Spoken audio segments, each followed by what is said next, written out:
6, 7, 8, 9, 10 एक काम कर, इसमें से 1 मिनट रुक जा।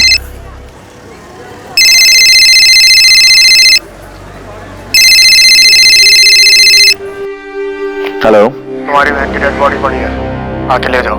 कौन बोल रहा है? दिमाग तो सही है तेरा? एक बार में सुनाई नहीं देता है क्या? तुम्हारी बहन की बॉडी पड़ी है, आके ले जाओ। मेरी बहन? ये कब पैदा हो गई? अरे मेरी कोई बहन है ही नहीं। है कि नहीं वो तू देख, ये तेरा प्रॉब्लम है। हेलो हेलो हेलो,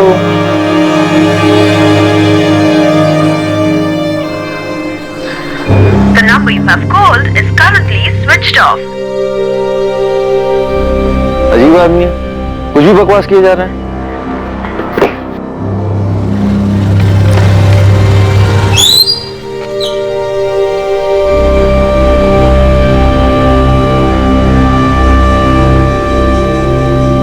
महाबलेश्वर के अमित भावे को जो फोन आया था, क्या वो कोई मजाक था? तुम्हारी बहन की डेड बॉडी पड़ी है, आकर ले जाओ। फोन करने वाले ने सिर्फ इतना ही कहा था, लेकिन अमित भावे की कोई बहन थी ही नहीं। अमित भावे अपने मां बाप एकनाथ और मीनाक्षी भावे की इकलौती औलाद था। क्या ये फोन, ये कॉलर ये जानकारी देना चाहता था कि किसी की मौत हुई है? जो जानकारी उसने गलती से गलत इंसान को दे दी थी, और ये मजाक नहीं था बल्कि सच था। क्या सच में कहीं किसी लड़की की मौत हुई?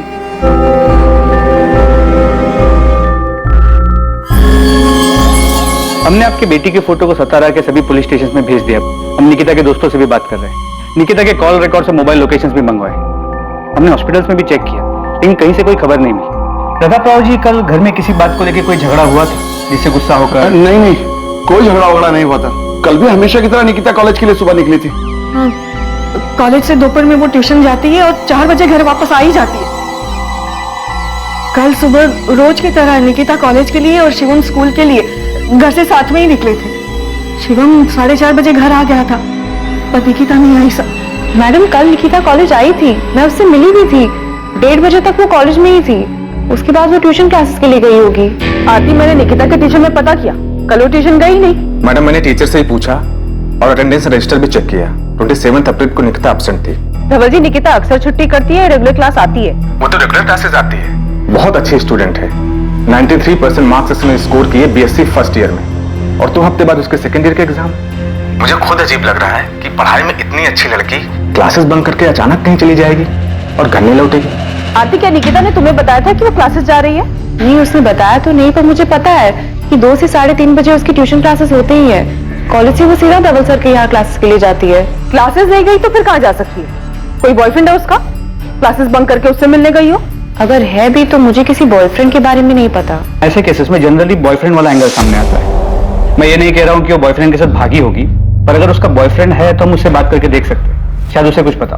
हाँ, हमें नहीं पता साहब। हम निकिता हमेशा फोन पे लगी रहती है। इस बात को लेकर उसको मैंने कई बार डांटा भी। तो झगड़ा इस बात पे हुआ? झगड़ा नहीं साहब, हम बस समझा रहे थे उसको, लेकिन उसके बाद उसका मूड थोड़ा खराब हो गया था। आई मैं फोन पे पढ़ाई कर रही थी। झूठ मत बोल निकिता, मोबाइल में कोई पढ़ता नहीं है। तो हमको बेवकूफ मत बना। देख बेटा, तू मेरे को बोली कि स्मार्टफोन चाहिए, मैं लाके दिया ना, पर तू पढ़ाई छोड़ के उसमें ही लग गई। बेटा तेरे को मालूम नहीं है, पर तेरे को ना उसकी लत लग रही। बाबा, मुझे भी स्मार्टफोन चाहिए। तू चुप कर। देख निकिता, बेटा यही उम्र है पढ़ाई की। पहले मन लगा के पढ़ाई कर, इसके लिए बहुत टाइम पड़ा है। एग्जाम दे, पास हो, अच्छा काम कर, फिर जो करना है वो कर। ये बात हम उसको 1 हफ्ते से समझा रहे हैं साहब। माँ बाप हैं उसके, इतनी सी बात पे नाराज होकर वो इतना बड़ा कदम नहीं उठाई। निकिता बहुत समझदार लड़की है, उसे हमारे हालात पता है। आपका बेटा वो शिवम, वो स्कूल से घर कितने बजे वापस आया? शिवम, तुम और निकिता सुबह घर से साथ में निकलते हो ना? हाँ। तो कल सुबह जब तुम दोनों साथ में निकले, तब तुम्हें ऐसा कुछ लगा कि तुम्हारी निकिता ताई परेशान हो या उनका मूड खराब हो?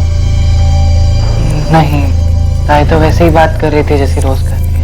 मैडम, मैं बता रही हूँ ना, हमने रात को जब उसको डांटा तो उसका मूड थोड़ा खराब था, पर सुबह वो ठीक थी।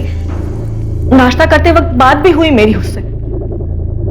शिवम, तुम्हारी निकिता ताई ने तुमसे कभी किसी लड़के के बारे में बात की है? बात तो होती है, लेकिन ऐसा कभी कुछ नहीं होता। निकिता आप्टे की फोटो सतारा और पास के सभी इलाकों में सर्कुलेट कर दी गई। निकिता के कॉलेज के नोटिस बोर्ड पर भी निकिता की फोटो लगाई गई थी। निकिता को गायब हुए अब 2 दिन बीत चुके थे, पर उसका कहीं पता नहीं। निकिता को लेकर उसके मां बाप की चिंता और डर बढ़ता जा रहा था। सर, निकिता के फोन रिकॉर्ड्स कल तक आ जाएंगे। तो निकिता के घर से कॉलेज करीब 20 मिनट की दूरी पे। घर वालों ने बताया कि वो कॉलेज पैदल आ जाया करती। 19 साल की लड़की है, लेकिन उसका कोई बॉयफ्रेंड है या नहीं ये किसी को पता ही नहीं है। सर, हमने निकिता की फैमिली से पूछा, उसके कॉलेज की बेस्ट फ्रेंड आरती से बात की, कॉलेज के बाकी स्टूडेंट से भी पता किया, लेकिन किसी को भी निकिता के बॉयफ्रेंड के बारे में कोई आइडिया नहीं। रूट चेक किया, घर से कॉलेज, कॉलेज से क्लासेस, क्लासेस से फिर घर किया, लेकिन 27 अप्रैल को क्लासेस गई ही नहीं। सर, निकिता के कॉलेज से घर वाले रूट पे कोई सीसीटीवी नहीं मिला, लेकिन उसके घर की दूसरी तरफ वाले रास्ते मानदेव चौक की तरफ से 20 मिनट की दूरी पर एक सुनार की दुकान है जहां सीसीटीवी लगा है। उसकी सीसीटीवी फुटेज में निकिता घर की तरफ जाती हुई दिख रही है। सर, ये फुटेज है। सर, ये देखिए, लड़की इस तरफ से आ रही है।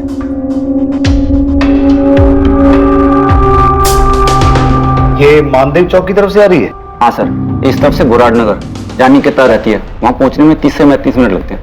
27 अप्रैल 3:45, मतलब इतना तो कंफर्म है निकिता ट्यूशन क्लासेस नहीं गई थी, क्योंकि इसके ट्यूशन क्लासेस बापर सर्कल के पास है, ठीक उल्टी तरफ, और ये दूसरी तरफ से आ रही है। ये पक्का क्लासेस बंक करके इस तरफ किसी से मिलने गई हुई।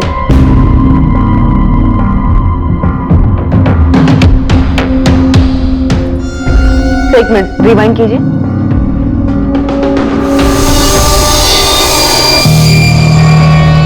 सही देखिए, लड़की परेशान लग रही। मानदेव चौक से लेकर बुराड़ नगर जहां निकिता का घर है, पूरा एरिया स्कैन करो। ये लड़की मानदेव चौक क्रॉस करती हुई नजर आ रही है।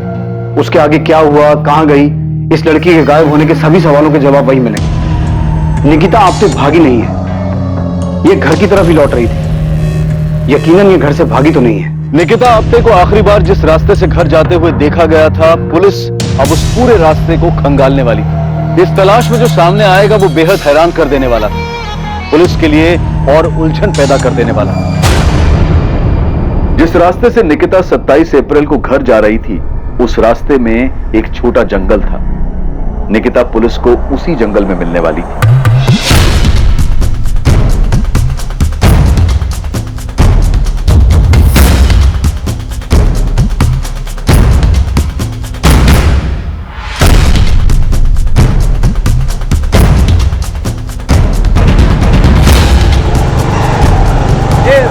माने रुक थाम रे थाम।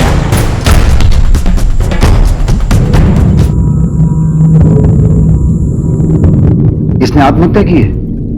सर, देख के तो ऐसा ही लगता है। सीसीटीवी फुटेज में प्रतिमा ने शायद सही पकड़ा था। ये लड़की किसी बात से परेशान लग रही थी।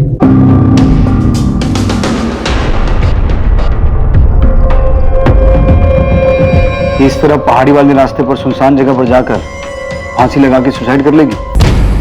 सुसाइड क्यों करेंगे? पर किस लिए? चाहे कुछ भी हो जाए, ताई सुसाइड नहीं कर सकती। शिवम, अभी कुछ पता नहीं चला है, और निकिता की बॉडी हमें पेड़ से लटकी हुई मिली, और हम वही बोल रहे हैं जैसा दिखता है।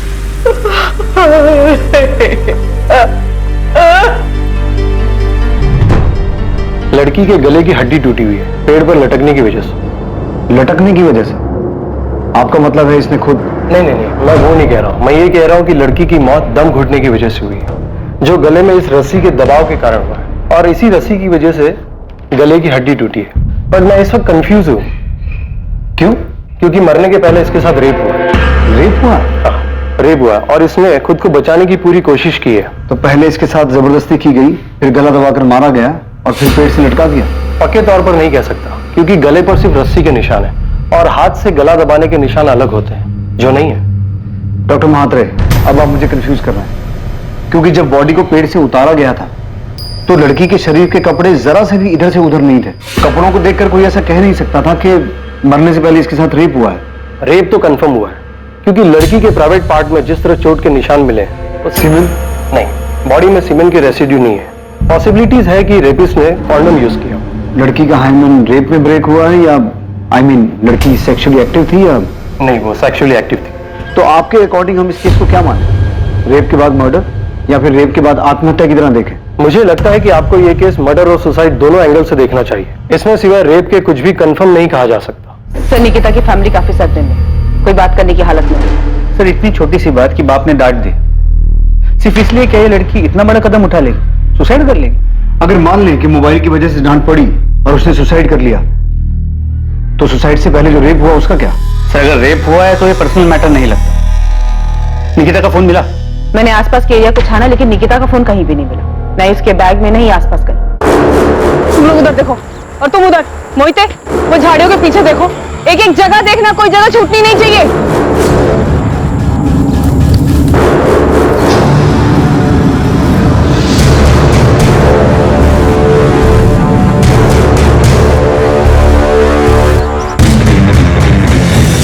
सर क्राइम सीन से तो ऐसा कुछ नहीं मिला जिससे ये कहा जा सके कि ये मर्डर है। मुझे लग रहा है ये रेप और सुसाइड का ही केस है। प्रतिमा, लड़की के साथ रेप हुआ और उसने तभी सोच लिया कि उसे सुसाइड करना है। सर अगर रेप उसी स्पॉट पे हुआ, ऐसा मान लेते हैं कि वही हुआ, पर हादसे के बाद लड़की बुरी तरह टूट गई और उसने सोचा कि उसे आत्महत्या करनी है। लेकिन फिर भी क्या वो रस्सी अपने साथ लेके घूम रही थी? उसे क्या पहले से पता था उसके साथ कुछ बुरा होने वाला है, उसे सुसाइड करना पड़ेगा? सर फुटेज में निकिता परेशान लग रही थी, शायद उसका रेप कहीं और हुआ और फिर लड़की ने सीधे दुकान में देकर रस्सी खरीद ली। सर मुझे पूरा यकीन है कि यह मर्डर है और जिसने भी किया है पूरे प्लानिंग के साथ किया है। पॉसिबल है कि उसने निकिता पे पहले से नजर रखी हुई थी, उसे पता था आज वो किस रास्ते से जाएगी और उसका फायदा कैसे उठाया जा सकता है। कॉन्डम, रस्सी, सब कुछ प्लानिंग के तहत किया गया। फिर भी सर कोई ना कोई पर्सनल एंगल तो होगा ना, या तो लड़की के साथ या फैमिली के साथ, और अगर किसी ने मर्डर किया भी है तो कोई ना कोई पर्सनल एंगल तो होगा ना। हाँ बिल्कुल, पर्सनल एंगल के पूरे चांसेस है, लेकिन यहाँ पर मर्डर को सुसाइड का कलर दिया गया। शायद पोस्टमार्टम में कोई चूक हुई, स्ट्रैंगुलेशन मार्क दिखा नहीं। लेकिन सर लड़की इतनी जल्दी इतना बड़ा डिसीजन ले लेगी, वो भी रस्सी तैयार पहले से? हमें सबसे पहले जरूरत है निकिता की फैमिली से बात करने की, उसका बैकग्राउंड निकालने की। सुसाइड हो या मर्डर, इसमें कुछ तो पर्सनल है। शायद रेप का प्लान ना हो, मौके का फायदा उठाया गया हो, जो भी है हमें दोनों पॉसिबिलिटीज का पता करना हो। मोहिते, मुझे सतारा और सतारा के आसपास के सारे पुलिस स्टेशन से रेप और मॉलेस्टेशन के सारे केसेस चाहिए। और ऐसे केसेस में कौन सा हिस्ट्री शीटर बाहर है, कौन सा अंदर है या बेल पर, सबकी पूरी जानकारी चाहिए फौरन। माने बुराड़ नगर से लेकर मानदेव चौक के बीच में जितनी भी दुकानें हैं, सभी दुकानदारों को निकिता की फोटो दिखाओ और पता करो क्या लड़की ने हाल ही में कोई रस्सी खरीदी थी। मतलब उसमें सुसाइड है या मर्डर, ये तो जल्दी पता चल जाएगा। प्रताप राव जी, मैं आपकी तकलीफ समझ सकता हूँ। निकिता की पोस्टमार्टम रिपोर्ट के हिसाब से निकिता की मौत 27 तारीख शाम को ही हो गई थी। मौत का समय 4 से 6 के बीच का है। ये सीसीटीवी फुटेज हमें मानदेव चौक की एक दुकान से मिला है। निकिता उस दिन क्लासेस नहीं गई थी।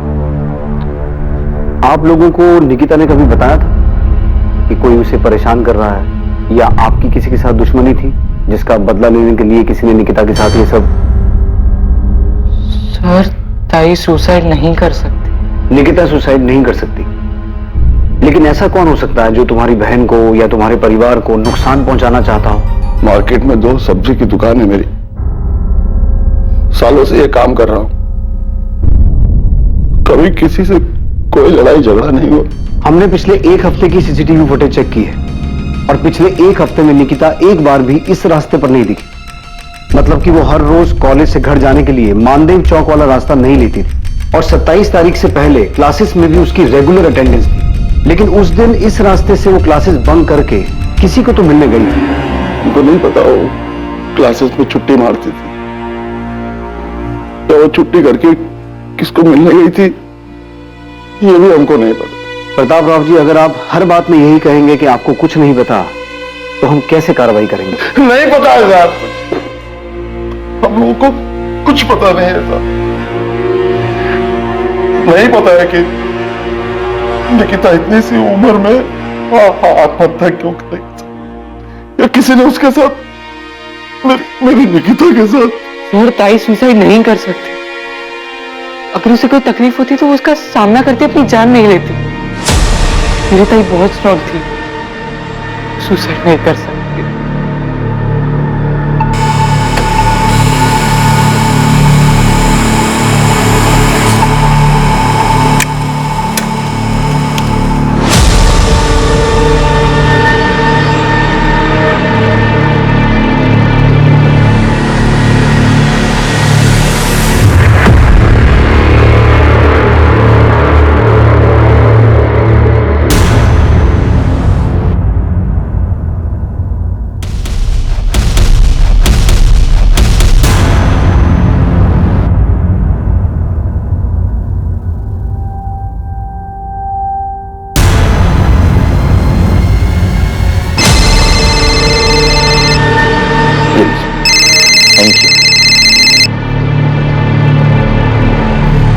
हेलो, कौन बोल रहा है? जी आप कौन बोल रही हैं?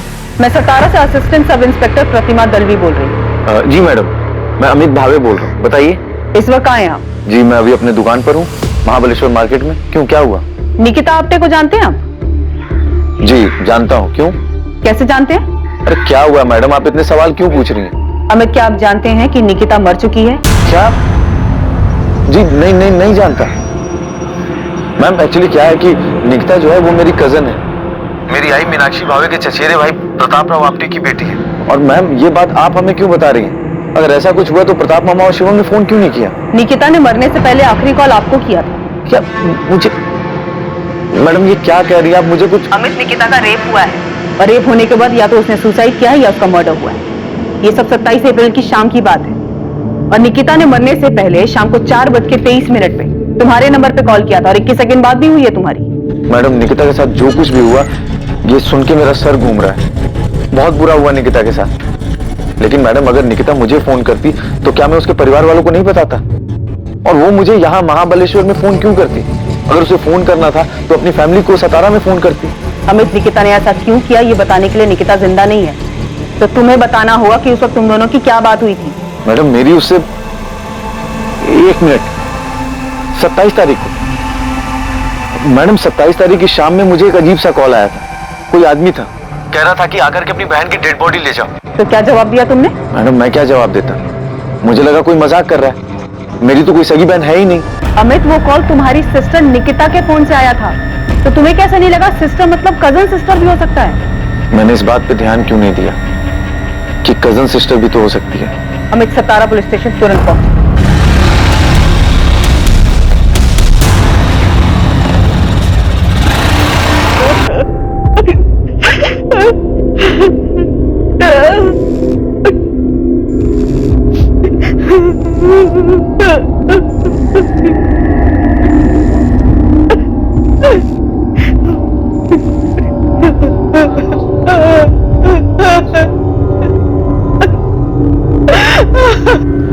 जी मेरा नाम विनीत लोखंडे।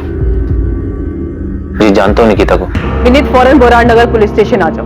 मैम मैं निकिता के घर आया उसके अंतिम संस्कार में। क्या मैं अटेंड करके? उसके बाद आ जाओ, लेकिन भागने की कोशिश मत करना। मैं कहीं नहीं भाग रहा। और क्यों भागूंगा? साहब 2-3 हिस्ट्री शीटर से बात किया मैंने। उन्होंने बताया कि एक हिस्ट्री शीटर है किशोर कदम नाम का, यही सातारा का ही है। 3 साल पहले रेप केस में अंदर गया था, अभी बेल पे बाहर है, केस ट्रायल पे उसको। कहाँ मिलेगा ये किशोर कदम? कुछ बोल नहीं सकते साहब, लेकिन अभी सतारा में नहीं है। पता कर क्या है? मुझे पक्का लगता है इस केस में किसी क्रिमिनल का हाथ है। गोविंद, किसी क्रिमिनल का हाथ होता भी तो क्या ऐसे रस्सी लेके जाता, ऐसी प्लानिंग करता?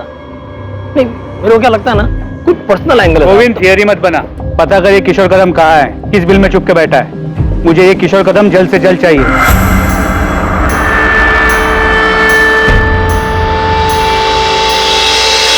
तुम ठीक हो ना? विनीत 1-2 घंटे में आ जाएगा।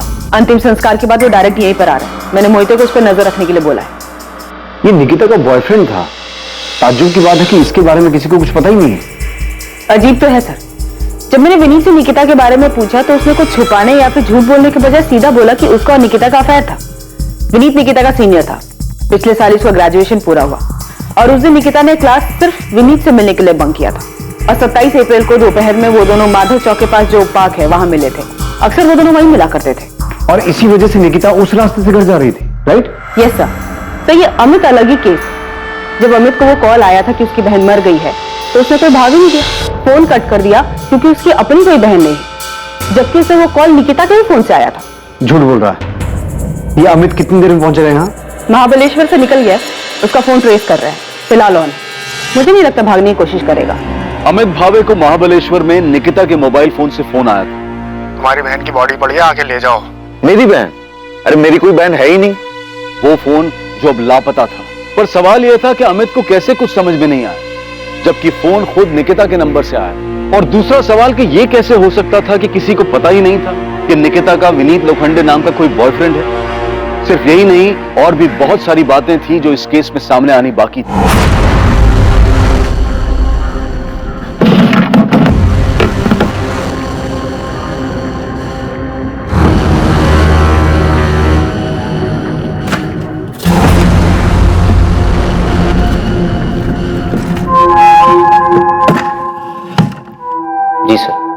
दिन मैं निकिता को दोपहर में मिला था। पिछले 1.5 साल से मेरा उसका अफेयर चल रहा था। 1.5 साल से? उसके बावजूद निकिता के परिवार में किसी को ये बात पता नहीं? नहीं पता, और मेरी फैमिली को भी कुछ नहीं पता। पर तुम्हारे कॉलेज में भी किसी को नहीं पता? हमने निकिता की बेस्ट फ्रेंड आरती से भी पूछा, उसे भी तुम दोनों के बारे में कुछ नहीं पता है। मैंने और निकिता ने मिलकर ऐसे ही डिसाइड किया था। मैं एमएससी कर रहा हूँ, उसे बीएससी करनी थी, उसके बाद मास्टर, और इसके बाद हम दोनों को शादी के बारे में डिसाइड करना था और फिर सबको अपने रिश्ते के बारे में बताना था। तुम 27 अप्रैल को निकिता को उस पार्क में मिले थे। तुम्हें ऐसा लगा कि निकिता किसी बात को लेकर परेशान थी? परेशान नहीं थी, वो थोड़ा दुखी थी। क्यों दुखी थी? क्योंकि एक रात पहले उसके पापा ने उसे फोन के लिए डांट दिया था। बस दुखी थी या फिर इस बात को लेकर बहुत परेशान थी? दुखी थी, क्योंकि उसको भी लग रहा था कि उसके पापा सही बोल रहे हैं। ये पहली बार मुझे नहीं डांटा है बाबा ने विनीत, इसके पहले भी कई बार टोक चुके हैं। अब तो मुझे खुद लग रहा है मुझे फोन की लत लग रही है। तो तुम्हें ऐसा लग रहा है तो सुधारो खुद को। सुधारना ही पड़ेगा विनीत। अब हम फोन पे ज्यादा चैट नहीं करेंगे और ना ही ज्यादा बात करेंगे। मुझे अपना ध्यान पढ़ाई पे लगाना है। पहले तो बस आई बाबा कहते थे, अब तो मुझे खुद लगता है कि मेरे पढ़ाई पे बिल्कुल ध्यान नहीं है। तुम इसके लिए मुझे ब्लेम कर रही है? अरे नहीं, मैं तुम्हें ब्लेम नहीं कर रही हूँ। मैं बस ये कह रही हूँ कि जब तक मेरे एग्जाम्स नहीं खत्म हो जाते, ना ही हम ज्यादा बात करेंगे और ना ही मिलेंगे। ठीक। उसके बाद हम लोग कुछ आधा घंटा बैठे, बातें की और अपने अपने घर के लिए निकल गए। बस इतनी ही बात थी कि वो अपने पापा के डांटने से दुखी थी? हाँ सर, निकिता बहुत समझदार लड़की थी। उसने कभी भी अपने आई बाबा की डांट को गलत तरीके से नहीं लिया। उसको पता था कि उसके आई बाबा अमीर नहीं है, उसकी पढ़ाई के लिए बहुत मेहनत कर रहे हैं। हम दोनों मिडिल क्लास फैमिली से, पढ़ लिख कर कुछ बनना चाहते हैं। बड़े बड़े सपने देखे थे हम। ये फुटेज देखो। ये फुटेज हमें मानदेव चौक के पास वाली एक दुकान से मिला है। इसमें निकिता अपने घर जाती हुई दिखाई दे रही है। इस फुटेज में साफ दिखाई दे रहा है कि निकिता किसी बात को लेकर परेशान थी, दुखी थी। परेशानी या दुखी जैसा कुछ भी नहीं था, बल्कि पार्क से घर जाते वक्त वो खुश थी। चलो बाय। बाय। अब हम 1 महीने के बाद मिलेंगे। हाँ पता है, I will miss you. Bye. वो मुस्कुराई और चली गई। मैंने जाते वक्त उसे बोला, मैं तुम्हें बहुत मिस करूंगा जब तक हम दोबारा नहीं मिलते।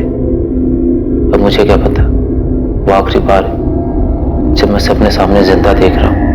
तुम्हारे इर्द गिर्द फैमिली में, दोस्तों में किसी को भी नहीं पता था कि तुम्हारा अफेयर चल रहा था? सर किसी को पता भी होगा तो मुझे मालूम नहीं। और मैडम आप बता रही थी कि आरती ने नहीं बताया। आरती को सब पता था। चल मान लिया कि निकिता ने कहा था कि तुम एग्जाम्स के बाद मिलोगे, तब तक कोई फोन कोई मैसेज नहीं होगा, राइट? यस। निकिता 27 तारीख को गायब हुई थी और उसकी बॉडी हमें 29 तारीख को मिली थी। उससे पहले हमने पूरे शहर में पोस्टर लगवाए थे, यहां तक कि तुम्हारे कॉलेज के नोटिस बोर्ड पे भी उसकी फोटो लगवाई थी कि किसी को कुछ पता हो या पता चले तो वो आके बताए। तब भी तेरे किसी दोस्त ने बताया नहीं कि निकिता गायब हो गई है? और आरती ने भी नहीं बताया हमें ये सब। मैंने आपको बताया ना, हम दोनों ने मिलकर डिसाइड किया था कि फोन को साइड में रख के स्टडी पे फोकस करेंगे, और इसके बाद मैंने अपना फोन स्विच ऑफ कर दिया था। अच्छा, तो फिर आज ऑन क्यों किया? एग्जाम पास कर लिए तूने? नहीं सर, न्यूज़पेपर से पता चला कि क्या हुआ। इतने शौक में था कि समझ में नहीं आया क्या करूं क्या ना करूं। बहुत गिल्टी फील हो रहा था। क्यों गिल्टी फील हो रहा था? मेरी गर्लफ्रेंड के साथ इतना सब कुछ हो गया और मुझे पता ही नहीं चला। पिछले 1.5 साल से तुम्हारा अफेयर चल रहा था, राइट? और इस छोटे से शहर में किसी को तुम्हारे अफेयर के बारे में नहीं पता था, राइट? यस। तो इस 1.5 साल के अफेयर में तुम दोनों का फिजिकल रिलेशन बना? नहीं सर, निकिता ऐसी लड़की नहीं थी। उसने साफ साफ कह दिया था कि शादी से पहले हमारे बीच में ऐसा कुछ नहीं होगा। और तू भी उस तरीके का लड़का नहीं है, इसलिए तू इस बात पे मान गया। अब कहना क्या चाहती है मैडम? मैं निकिता से प्यार करता था, मैं उसके साथ फिजिकल होने के लिए रिलेशन नहीं बनाया था। सब आप ऐसे क्यों देख रहे हैं मुझे? तू नहीं था तो फिर कौन था जिसका निकिता के साथ फिजिकल रिलेशन था? तू झूठ पे झूठ बोले जा रहा है और तेरा हर झूठ पकड़ा जा रहा है। निकिता के साथ रेप हुआ था, लेकिन वो सेक्सुअली एक्टिव थी, इसलिए अब बकना बंद कर और बोलना शुरू कर। जी सर, हमारे बीच में फिजिकल हुआ था। ये बात मैंने इसलिए छुपाई ताकि निकिता की फैमिली को पता ना चले, नहीं तो बेकार में। क्या बेकार में? बेकार में क्या विनीत? निकिता मर चुकी है, उसका रेप हुआ था और रेप होने के बाद या तो उसने सुसाइड किया या उसका मर्डर हुआ। इससे ज्यादा क्या सदमा लगता है उसकी फैमिली को? तू क्या सोच रहा है? तो कुछ छुपाएगा तो बच के निकल जाएगा? मैडम जब मैंने कुछ किया नहीं तो मैं क्या छुपाऊंगा? हाँ, मैंने आपसे झूठ बोला कि हम दोनों के बीच में फिजिकल रिलेशन नहीं था, लेकिन हम दोनों के बीच में जो भी हुआ वो हम दोनों की मर्जी से हुआ था। निकिता पार्क से निकलते हुए खुश थी या ये भी झूठ बोल रहा है? मैडम, मैं कसम खा के कहता हूँ, मैं झूठ नहीं बोल रहा हूँ। निकिता पार्क से निकलते हुए खुश थी, उसे कोई परेशानी नहीं थी।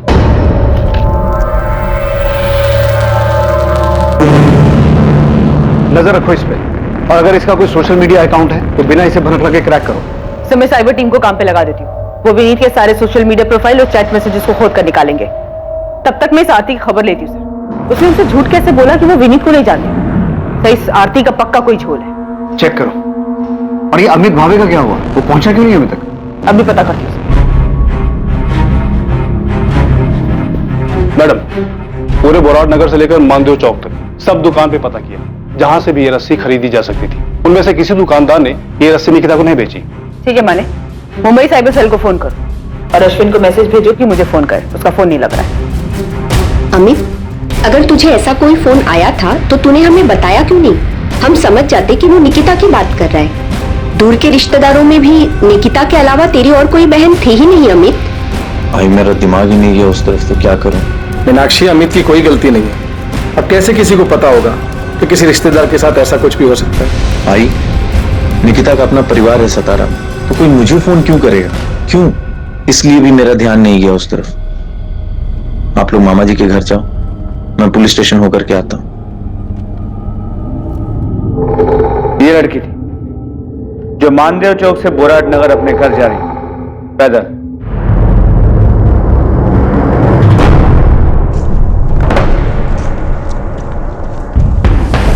ये रास्ता बीच में सुनसान हो जाता, जहां पर इसके साथ पहले रेप किया गया और उसके बाद मर्डर। किसने किया है तुम दोनों में से? नरेश तूने? जितेंद्र तू? मुझे कुछ नहीं मालूम है। और वैसे भी जिस दिन कांड हुआ ना, मैं पूरा दिन अपने घर पे था, इधर आया ही नहीं। मैं भी साहब उस रास्ते से नहीं गया उस दिन। तुम दोनों ने इससे पहले भी इसी तरह का जुर्म किया है और ये पक्का तुम दोनों में से किसी का काम है। मुझे वो आदमी हर हाल में चाहिए जिसने ये रेप और मर्डर किया है। अगर किया होता तो वो गोविंद आया था ना, उसको बता देते ना। आपके डंडे खाने के लिए क्यों आते? 12 घंटे तुम्हारे पास, उसके बाद एक एक सेकेंड झेलना मुश्किल हो जाएगा, याद रखना। अबे मैंने कुछ नहीं किया यार। ये काम पक्का किशोर कदम का ही होगा। मोहित, मैंने पहले से गोविंद को इसका पता करने के लिए लगा दिया। तुम भी सतारा के बाद अपने पूरे नेटवर्क में इसके फोटो को पहुंचा दो। मुझे ये किशोर कदम हर हाल में चाहिए। यकीन ही नहीं हो रहा कि निकिता के साथ ऐसा कुछ हो सकता है। कोई बच्ची के साथ ऐसी दरिंदगी कैसे कर सकता है? पुलिस कह रही है कि निकिता ने आत्महत्या की। बकवास कर रही है पुलिस। आपने पूछा उनसे निकिता आत्महत्या क्यों करेगी? क्यों करेगी वो ऐसा? सर, फोन अभी 1 महीने पहले ही बदला है। मैं अभी सारे नंबर नए वाले फोन में ट्रांसफर नहीं हूँ, इसलिए जब 27 तारीख को निकिता के नंबर से फोन आया तो पता ही नहीं चला कि वो निकिता का नंबर था। निकिता के फोन से किसी आदमी ने फोन किया था? जी, आदमी की आवाज थी। हेलो, तुम्हारी बहन की डेड बॉडी पड़ी है, आके ले जाओ। सर, मुझे समझ में नहीं आया कि ये अचानक से मेरी बहन कहां से आ गई। मैंने कहा कि मेरी कोई बहन नहीं है तो उसने फोन काट दिया। अमित, कौन था वो आदमी जिसने फोन किया? अरे सर, मुझे नहीं पता कौन था वो। उसने अपना नाम नहीं बताया, बस उसने अपनी बात कही और फोन काट दिया। तो तूने पास के किसी पुलिस स्टेशन में जाके ये बात बताई क्यों नहीं? अब मुझे लगा कोई मजाक कर रहा है। वो होता ना कि किसी का भी नंबर। तेरी बहन मर गई है, आके उसकी बॉडी ले जाओ, ऐसा मजाक कोई करता है? सर, मैं भी यही सोचा। मुझे भी समझ में नहीं आया कि ऐसा मजाक कोई करता है क्या। लेकिन सर, मैं क्या करता? निकिता का नंबर मेरे मोबाइल में सेव नहीं था। अगर निकिता का नंबर मेरे मोबाइल में सेव होता और उस नंबर से फोन करके कोई ऐसी बातें करता तो मैं सोचता भी। तो सिर्फ नंबर आया था, नाम नहीं। एक बात बता, जिसने तुझे फोन किया उसने कहा तेरी बहन है, इसका मतलब है उसे पता था कि निकिता तेरी बहन है, बेशक दूर की है। और फिर उसने तुझे ही फोन क्यों किया? यहां सतारा में उसके माँ बाप को फोन क्यों नहीं किया? ये मैं कैसे बता सकता हूं सर? ये तो आप जाकर के उससे पूछिए जिसने फोन किया है और जिसने निकिता के साथ ये गलत काम किया और फिर ढूंढ ढांड करके मेरा नंबर निकाला और मेरे नंबर पे फोन मिला दिया। नहीं अमित, ये बात कुछ बैठ नहीं रही। कॉलर ने तुझे फोन करके वो बताया जो हो चुका था, और फिर तूने ये बात ना तो पुलिस को बताई ना ही अपने माँ बाप को। तूने ये भी जरूरी नहीं समझा कि अपने मामा प्रताप राव को एक बार फोन करके पूछ लो कि सब कुछ ठीक है कि नहीं। सर, मैं ऐसे कैसे इतना दिमाग लगा कि वो बहन बोला मतलब मेरी दूर की बहन निकिता होगी और निकिता के साथ ऐसा कुछ हुआ होगा। सर, मुझे तो ये बात तब पता चली जब आपके असिस्टेंट सब इंस्पेक्टर ने मुझे फोन करके ये बात बताई। और सर मुझे क्या, आई बाबा को भी इस बारे में नहीं पता। इतनी बड़ी बात हो गई और प्रताप मामा ने हमें फोन तक नहीं किया। क्यों नहीं किया? सर मुझे क्या पता क्यों नहीं किया। इतनी बड़ी घटना हुई है, हो सकता है सदमे में हो, उनका दिमाग नहीं काम किया हो। पक्का जिसने फोन किया था उसने इतना ही बोला था और कुछ नहीं बताया था? सर अगर कुछ और बताया होता तो क्या मैं उसकी बात को हल्के में लेता? अब तो मुझे भी एहसास हो रहा है कि मैंने गलती कर दी। मुझे उसकी बातों को हल्के में नहीं लेना चाहिए था, मुझे पुलिस स्टेशन जाना चाहिए था। अमित को 27 तारीख से ही पता था, वो पहले से ही जानता था। मीनाक्षी और एकनाथ ने तो हमें कुछ नहीं बताया। मैं पहले ही सोच के हैरान था कि उन्हें निकिता के बारे में कैसे पता चल गया। अमित भी मिला था कल, उसने एक बार भी नहीं बताया कि घर आने से पहले वो यहां पुलिस स्टेशन होकर गया। प्रताप जी, कोई बात है क्या? अमित के साथ कुछ हुआ है? वो जो भी है, पर किसी ने निकिता के फोन से अमित को फोन क्यों किया? हम भी यही सोच रहे हैं। आपके और अमित के बीच, आप दोनों परिवारों के बीच सब कुछ ठीक है? आपने भी निकिता के बारे में उन्हें नहीं बताया था? अमित की आई मेरे सगे काका की बेटी, मेरी चचेरी बहन। कोल्हापुर में हमारा खेत, उसको लेकर कई साल से कोर्ट में केस चला है। अभी पिछले 6 महीने पहले कोर्ट में तारीख थी। अमित आया था सतारा। कोर्ट के बाद उसने मुझसे बहुत बदतमीजी की, गुस्से में मेरा कॉलर पकड़ ली। जब तुझे कोर्ट में केस लेके ही जाना था तो अब लड़, ऐसे बाहर क्यों निपटा रहा है? वो जमीन मेरे नाना की और मेरी आई को ही मिलेगी और वो मैं लेकर आऊंगा, छोड़ूंगा नहीं। तेरे नाना ने तेरी आई की शादी का मेरे बाबा से पैसा लिया था, उसका लिखा भी मेरे पास है। तुझे बता भी चुका हूं और दिखा भी चुका हूं। मैं जमीन देने से कम मना कर रहा हूं, लेकिन तेरे नाना ने जो पैसा लिया था और लौटाया नहीं ना, उसकी भरपाई तो जमीन से ही होगी ना। तो पैसा दे दे और अपना हिस्सा ले ले। हाँ, 30 साल पहले ली गई नकदी की बराबरी आप जमीन से कैसे कर सकते हो? कोर्ट को करना है फैसला। बात करके तू आसानी से मामले को निपटाना नहीं चाहता। तू ही गया था कोर्ट में, मैं नहीं गया था। और भाव अभी आपको लग रहा है आप केस हार जाओगे तो बाबा से जबरदस्ती समझौता करने से? ये शिवम, छोटा है तू, छोटा ही रह, बड़ों के बीच में मत मार। भाव आप भी तो बाबा और काकी से छोटे हो, तो बीच में क्यों पड़ रहे हो? ये मामला उन्हें खुद सुलझाने दो।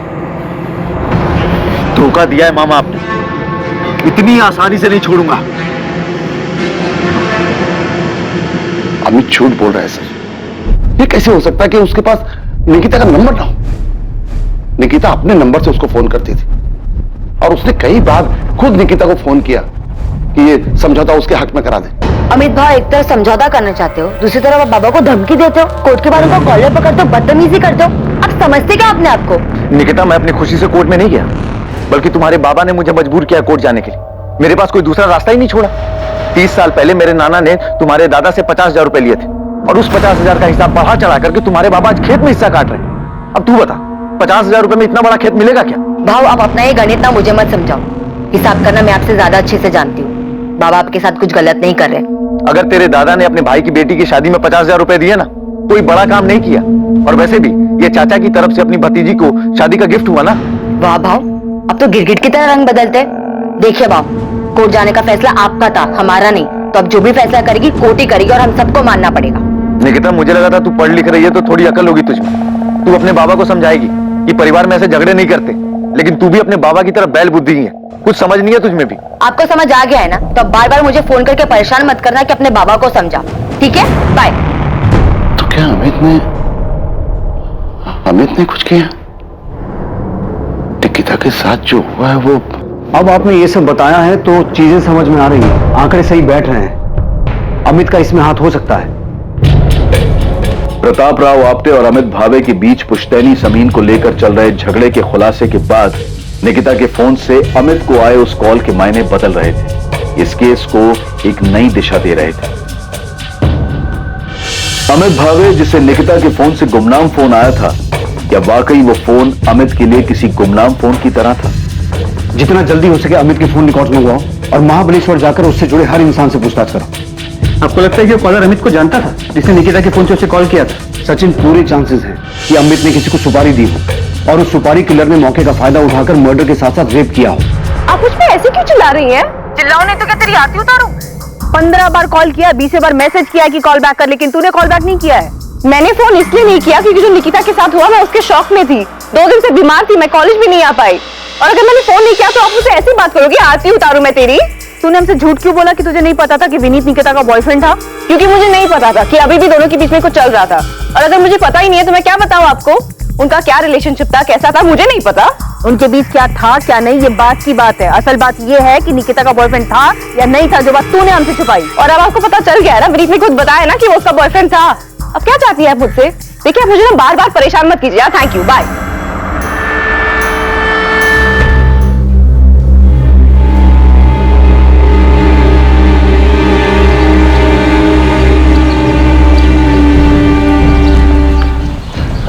तुम्हारे और आरती के बीच क्या चल रहा है विनीत? कुछ भी तो नहीं। मुझे बेवकूफ मत बनाओ। फ्रेंड्स को पे तुम्हारे हर पोस्ट पे वो जो कमेंट करती है ना, उससे सब समझ आता है मुझे। अरे तो निकिता आरती कमेंट करती है ना, मैं तो नहीं करता ना। तो तुमने ऐसे मना क्यों नहीं किया कि ऐसे कमेंट्स मत लिख? वो खुलेआम तुम पे डोरे डाल रही है। स्वीटी, बेस्टी, पता नहीं क्या क्या लिखती रहती है। तुमने उसे हमारे बारे में बताया नहीं है क्या? निकिता, आरती को जो लिखना लिखने दो ना, तुम्हें उसे इतना सीरियस लेने की क्या जरूरत है? जो है हमारे। मुझे सब समझ आ रहा है विनीत। मेरे पीठ पीछे ना कोई खेल मत खेलना। आरती तो मेरी बेस्ट फ्रेंड है और तू मेरी ही पीठ में छुरा घोंप रही है। दूर रहे विनीत से। हेलो, क्या छुरा घोंपना? क्या बकवास कर रही है तू? मैं और तू विनीत से एक साथ मिले थे। ऐसा नहीं है कि तूने उसको मुझसे मिलवाया था। ये अलग बात है कि तूने उस पर कब्जा पहले कर लिया। हाँ तो पता है ना तुझे, और मैंने खुद तुझे मेरे और विनीत के बारे में बताया था। तो तू तेरी प्रॉपर्टी बन गया वो? तूने मुझे बताया। मैं भी पब्लिक प्लेटफॉर्म पे ओपनली लिखती हूँ, कमेंट करके मैं ओपनली बता रही हूँ कि मैं विनीत को पसंद करती हूँ। आरती तू बहुत ही बड़ी कमीनी इंसान है। तेरे जैसे दोस्तों पे कभी भरोसा नहीं किया जा सकता जो अपने ही दोस्त के बॉयफ्रेंड को चुराने में लगी हो। पर याद रख, मेरे होते हुए विनीत तुझे कभी नहीं मिल सकता। और अगर मैंने उसको पटा लिया तो? अगर वो भी मुझे पसंद करने लगा तो तू भरोसेमंद दोस्त बनेगी ना निकिता? छोड़ देगी ना तू उसे? छोड़ देती, पर मुझे पता है ऐसी नौबत कभी नहीं आएगी। वो तुझे कभी पसंद ही नहीं कर सकता क्योंकि वो सिर्फ मुझसे प्यार करता है। तो तू भाड़ में जा। अरे भाड़ में तो तू जाएगी क्योंकि तू मुझसे डरती है, मैं तुझसे नहीं डरती, समझी?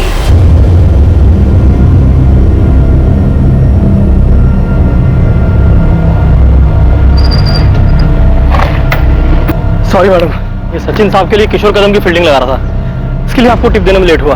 वो तो ठीक है गोविंद, ये बता आरती के बारे में कुछ पता चला या नहीं? मैडम, इनकी एक तीसरी दोस्त है, विद्या नाम है इसका। इससे जाके बात करो, इसे पता होगा कि ये आरती और निकिता पिछले 3 महीने से क्यों नहीं बात कर रहे। क्योंकि आरती विनीत के पीछे थी। बिल्कुल सही गेस किया आपने मैडम, पर ये आरती नहीं, विनीत भी बहुत पहुंची हुई चीज है। ये मुझे पहले से मालूम है। और मैडम, इस पूरी खिचड़ी में एक और पुराना चावल है, कुणाल सामंत।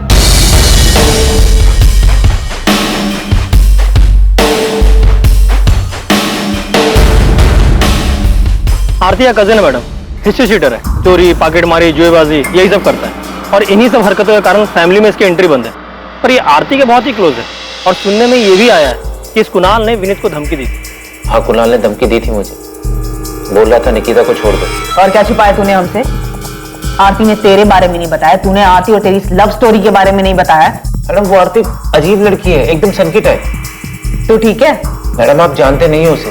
उस दिन निकिता की बॉडी अंदर पड़ी थी, आपका फोन आया, आपसे बात करने के लिए मैं बाहर आया, मेरे पीछे पीछे आ गई।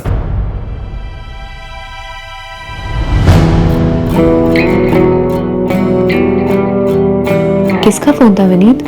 पुलिस का? विनीत, अब तो निकिता नहीं रही ना, तो अब हमारे बीच कोई नहीं है ना? मैडम, आपको यकीन नहीं हो रहा है ना, तो मेरा फोन देखिए। आरती ने निकिता की मौत के बाद मुझे कैसे कैसे मैसेजेस किए, कितने मैसेज किए, चीप सन किया मैडम। निकिता की मौत को 2 दिन भी नहीं हुए थे, उसने मुझे धमकी देना और प्रपोज करना शुरू कर दिया था। पूरी तरह पीछे पड़ गई थी, जीना मुश्किल कर दिया। वो सन की है तो सीधा भोला भाला बेचारा लड़का है जिसके पीछे 2 लड़कियां फिदा हैं। अब ये बता कि तू निकिता से आखिरी बार मिला था, जो बात हुई थी वो भी तूने हमसे झूठ बोला था ना? एक तरफ आरती तांबे का निकिता को लेकर गुस्सा और विनीत को लेकर प्यार एक नई संभावना की तरफ इशारा कर रहा था, वहीं दूसरी तरफ महाबलेश्वर से एक ऐसी चौंकाने वाली खबर सामने आने वाली थी जो इस केस को एक नई दिशा देने वाली थी। यहाँ महाबलेश्वर में अपने पंटर ने पहली बॉल पे छक्का मारा है, धांसू खबर ढूंढ के निकाली है। ये अमित भावे अपने को एड़ा बना रहा है। गोविंद, फालतू के डायलॉग बंद कर और बता कि खबर क्या है। आपने जो किशोर कदम नाम का तीर अंधेरे में चलाया था, वो लगता है सही निशाने पे लगा है। मतलब अमित भावे का इस किशोर कदम से कनेक्शन है? बिल्कुल साहब। ये किशोर कदम पिछले 1 महीने से महाबलेश्वर में देखा गया है, और अकेला तो दिखा ही है, अमित भावे के साथ भी देखा गया है।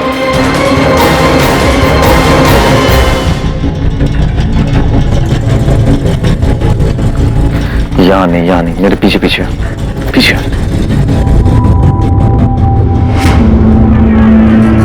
अमित भावे की दुकान पे जो दिनेश पुजारी नाम का लड़का काम करता है ना, उसको कोपचे में ले जाके पूछो, उसको सब मालूम है। एक काम कर, तू अमित पे नजर रख, मैं दिनेश को उठवाता हूँ। साहूकार विक्रम जाधव, मोहिते अब ये इस केस में कहां से आ टपका?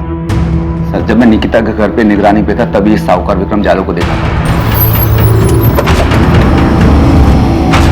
तावराव ने जो सब्जी के 2 स्टॉल लगाए हैं उसके लिए उन्होंने साहूकार विक्रम जाधव से 15 लाख का कर्जा लिया है। जो हुआ वो नहीं होना चाहिए था, पर क्या कर सकते हैं?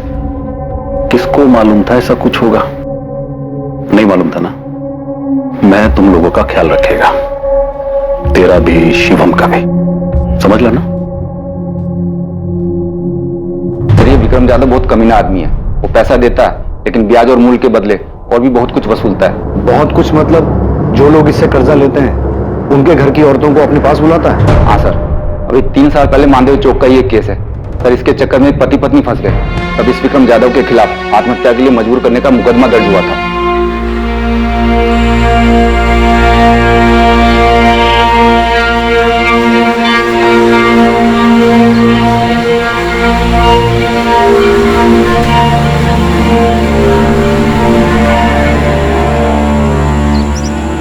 क्या वाकई निकिता ने आत्महत्या की थी?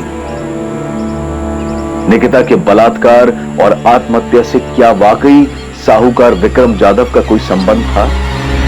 सर, कंफर्म निकिता का मर्डर हुआ है, और ये अमित हमसे झूठ बोल रहा है कि उसे नहीं पता कि उसे फोन किसने और कहां से किया। मैं ऐसे ही हिस्ट्री शीटर्स का पीछा करते करते किशोर कदम तक पहुंचा, और पता चला इस किशोर का अमित के साथ कनेक्शन है। सर, निकिता के रेप और मर्डर में ये अमित जरूर इन्वॉल्व है। सर, मैं मानती हूँ कि ये मर्डर है, लेकिन इसके पीछे आरती और विनी की लव स्टोरी है, और ये एंगल इस केस में सबसे स्ट्रॉन्ग एंगल है। प्रॉपर्टी और लव स्टोरी के अलावा एक नया एंगल सामने आया है, साहूकार विक्रम जाधव का, जिसका ऑफिस और घर दोनों मानदेव चौक पे है। स्ट्रॉन्ग पॉसिबिलिटी है कि निकिता के बाप प्रताप राव ने खुद निकिता को विक्रम जाधव के पास भेजा था। क्या? निकिता के बाप ने खुद से विक्रम के पास भेजा था? पर क्यों सर? क्योंकि प्रताप राव ने विक्रम जाधव से 15 लाख का कर्जा लिया हुआ है। निकिता शायद उसके पास चली तो गई, लेकिन इस सदमे को बर्दाश्त नहीं कर पाई और आत्महत्या कर ली। ये 3 दिन की छुट्टी क्यों चाहिए तुझे? भाऊ, वो मुंबई जाना है मुझे, वो छोटे बहन का कुछ काम निकल के है तो करके देने का है। चल ठीक है, 3 दिन या 4 दिन मत लगा देना। नहीं नहीं भाऊ, शुक्रवार तक आ जाऊंगा मैं। चल ठीक है, जा। अमित को जो गुमनाम फोन आया था, क्या उस आदमी ने अमित से वही कहा था जो उसने पुलिस को बताया था, या सच कुछ और था? आरती, तू टेंशन मत ले, खुश हो जा। विनी तब सिर्फ तेरा है, बाकी पुलिस क्या करेगी और क्या बोलेगी ये सब तुम मेरे पर छोड़ दे। क्या प्यार के नाम पर विनीत के लिए आरती की दीवानगी सारी हदें पार कर चुकी थी, या निकिता की मौत का अपराध बोध उसके घर के भीतर इर्द गिर्द कहीं था, जिसकी कल्पना भी नहीं की जा सकती थी?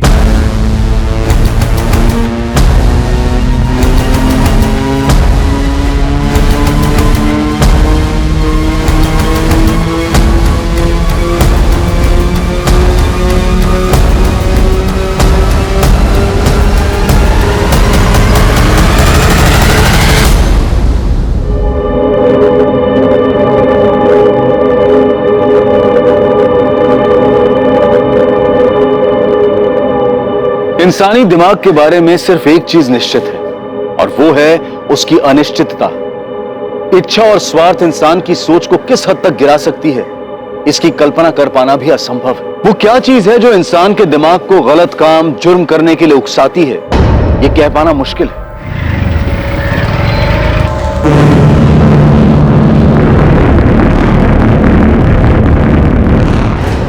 हाँ, सब सही बोले आप। प्रताप राव मेरे से कर्जा लिया था, लेकिन उसमें क्या, ये तो मेरा धंधा है। जैसे अभिजीत वाघमारे, उसे भी कर्जा दिया था ना तुमने। आप उसके कर्जे को प्रताप राव के कर्जे से जोड़कर क्या खिचड़ी पका रहे हो? खिचड़ी तुम्हें समझ तो आ गई हो, बस नाटक कर रहे हो। चुपचाप चलो हमारे साथ। प्रदीप, ध्यान रख, ये तो हाँ, मैंने धमकी दी थी मैडम, पर वो धमकी नहीं थी, बस बातचीत थी। हमारे भी बातचीत करने के तरीके से तो अच्छे से वाकिफ होगा कुणाल। काफी बार अंदर जो गया है। मैडम बता तो रहा हूँ, आरती विनीत से बहुत प्यार करती थी, विनीत भी उसको पसंद करता था, खाली निकिता की वजह से छुपा रहा था। निकिता भी कम नहीं थी मैडम, विनीत को कब्जे में करके रखा था उसने, फंसाया था उसको। देख मेरे को बिल्कुल पसंद नहीं है कि तू एक साइड में मेरी बहन के साथ लाइकिंग खेले और दूसरी साइड में वो निकिता के साथ चक्कर चलाए। कुणाल प्लीज समझ मत, मैंने निकिता को कमिट किया है। बट हो गया अभी वो। देख मेरी बहन आरती तेरे से बहुत प्यार करती है, उसका दिल नहीं दुखना चाहिए, और निकिता को कैसे बाहर करना ये अब तू देख। आज से तेरा सारा लाइकिंग मेरी बहन के लिए रहेगा, समझा? और अगर ऐसा नहीं हुआ ना तो मेरे को बहुत बुरा लगेगा, और तेरे को मालूम है मेरे को बुरा लगेगा तो मैं क्या करूंगा। मैडम प्यार का मामला था इसलिए प्यार से ही निपटाया था। तो चिंता मत कर, हम भी तेरे से प्यार से पूछेंगे, बस इतना ध्यान रखना हमें बुरा ना लग जाए। मैं कुछ समझा नहीं प्रदीप, तुम क्या कहना चाहते? अरे पुलिस जादव भाव को उठा के ले गई है पूछताछ करने के लिए। लेकिन क्यों? तुम्हारी लड़की के केस में प्रताप भाव तुमको चलना पड़ेगा, समझाना पड़ेगा उन लोगों को। हाँ साहब, देखा मैंने इस आदमी को, ये अपनी दुकान पे आया था अमित भाव से मिलने, फिर अमित भाव इसको तुरंत लेके बाहर चले गए थे। यहाँ नहीं मेरे पीछे पीछे पीछे। 27 अप्रैल को अमित को जो फोन आया था उसके बारे में जानते हो? जी साहब, मैं उस टाइम दुकान पे ही था अमित भाव के साथ। मेरी बहन ये कब पैदा हो गई? मेरी कोई बहन है ही नहीं। हेलो हेलो, अजीब आदमी है, कुछ भी बकवास किया जाए। ए दिनेश, एक काम कर, थोड़ा काउंटर सवाल में आता हूँ। जी बाबू।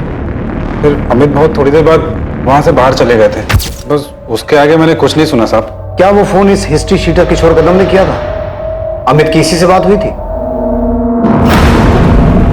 दिनेश, तुम इकलौते आदमी हो जिसने अमित को किशोर कदम के साथ मिलते जुलते देखा था।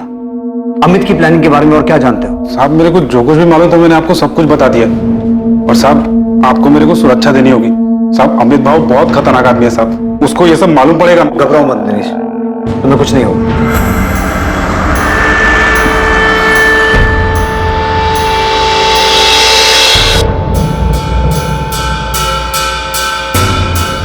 मोहिते, माने, मैंने महाबलेश्वर पुलिस को फोन कर दिया है, अभी निकलो, अमित भावे को उठा के लाओ। जी सर।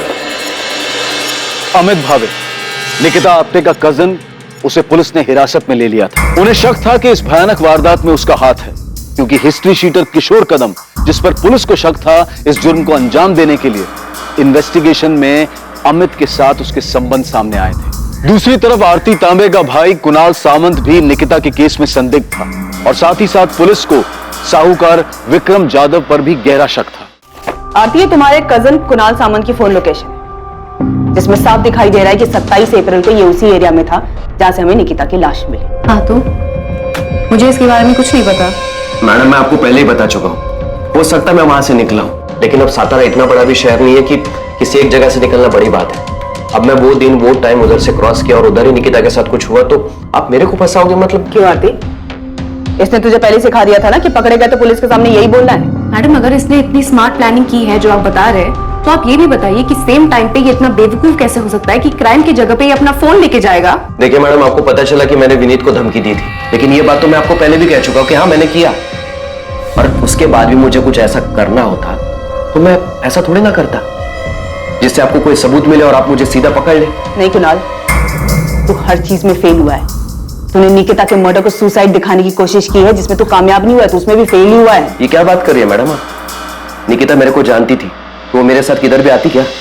और वो भी तब जबकि उसको ये पता था कि मैंने विनीत को धमकाया था। ये सच बोल रहा है, धमकी वाली बात को लेकर निकिता ने मुझसे झगड़ा भी किया था। आरती, जब तेरे डोरे डालने से कुछ नहीं हो पाया तो तूने अपने लुच्चे लफंगे भाई को भेज दिया विनीत को धमकाने के लिए। तू मुझसे सवाल कर रही है? खुद को देखा है तूने? जब तू विनीत को रोक नहीं पाई मेरे पास आने से, उसको ब्लैकमेल करने लगी कि वो मुझसे दूर रहे। देख आरती, मुझे उसे ब्लैकमेल करने की कोई जरूरत नहीं है, क्योंकि वो तुझे पसंद ही नहीं करता। अच्छा, तुझे पता है मुझे प्राइवेट मैसेजेस करता है।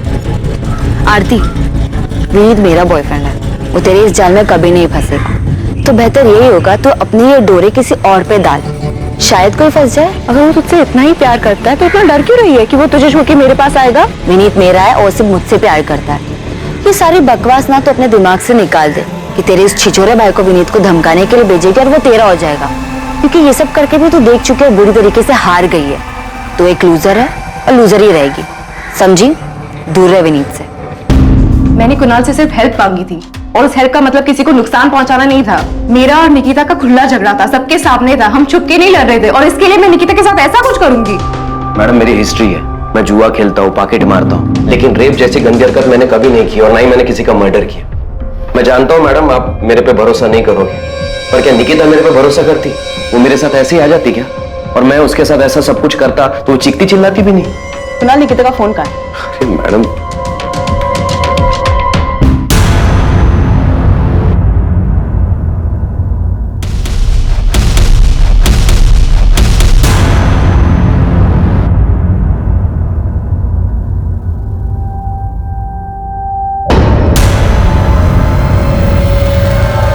हमारे पास सबूत है कि 27 अप्रैल को जब निकिता का रेप और मर्डर हुआ था तो क्राइम सीन के आसपास ही था। मैडम उस दिन मैं किसी काम से वहां गया होऊंगा और मैं निकिता को नहीं मिला।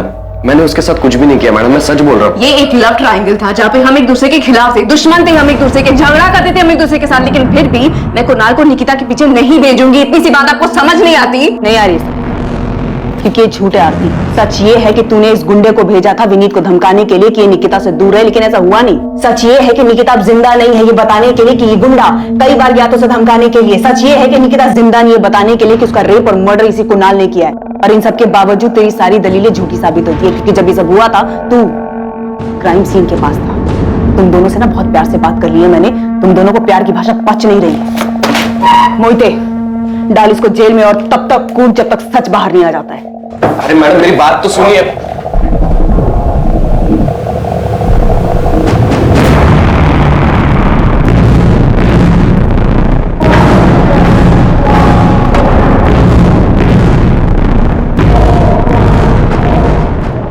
अगर हम विक्रम जाधव से पूछताछ कर रहे हैं तो इसमें आप इतना परेशान क्यों हो रहे हैं? आप मेरी परेशानी अच्छी तरह समझते हैं साहब। घुमा फिरा के आप यही कहना चाहते हैं ना साहब कि मैंने जादव बाबू से कर्जा लिया था और अपनी बेटी को उसके पास भेजा था ताकि ये कर्जा माफ हो जाए। हमने तो ऐसा नहीं कहा। तो फिर और क्या पूछेंगे विक्रम बाबू से आप? मेरी चचेरी बहन के बेटे अमित के खिलाफ सबूत है ना आपके पास, उसने किया है सब कुछ, पूछिए उससे। हम ना तो अमित भावे को बख्शेंगे ना ही विक्रम जाधव को। फिर चाहे आप खुद निकिता के पिता आके हमें ये क्यों ना कहें कि हमें किससे पूछताछ करनी है और किससे नहीं। आप ये कहना चाहते हैं कि एक बाप ने खुद अपनी बेटी को उस आदमी के पास भेजा था जिससे उसने कर्जा लिया था? प्रताप राव जी, हम किसी ऐसे नतीजे पर नहीं पहुंचे हैं, लेकिन आप जिस तरीके से जोर देकर इस बात पे अड़े हुए हैं कि हमें विक्रम जाधव से पूछताछ नहीं करनी चाहिए, उससे कुछ चीजों पर शक हो रहा है। आपके लिए बेहतर होगा हमें हमारा काम करने दीजिए।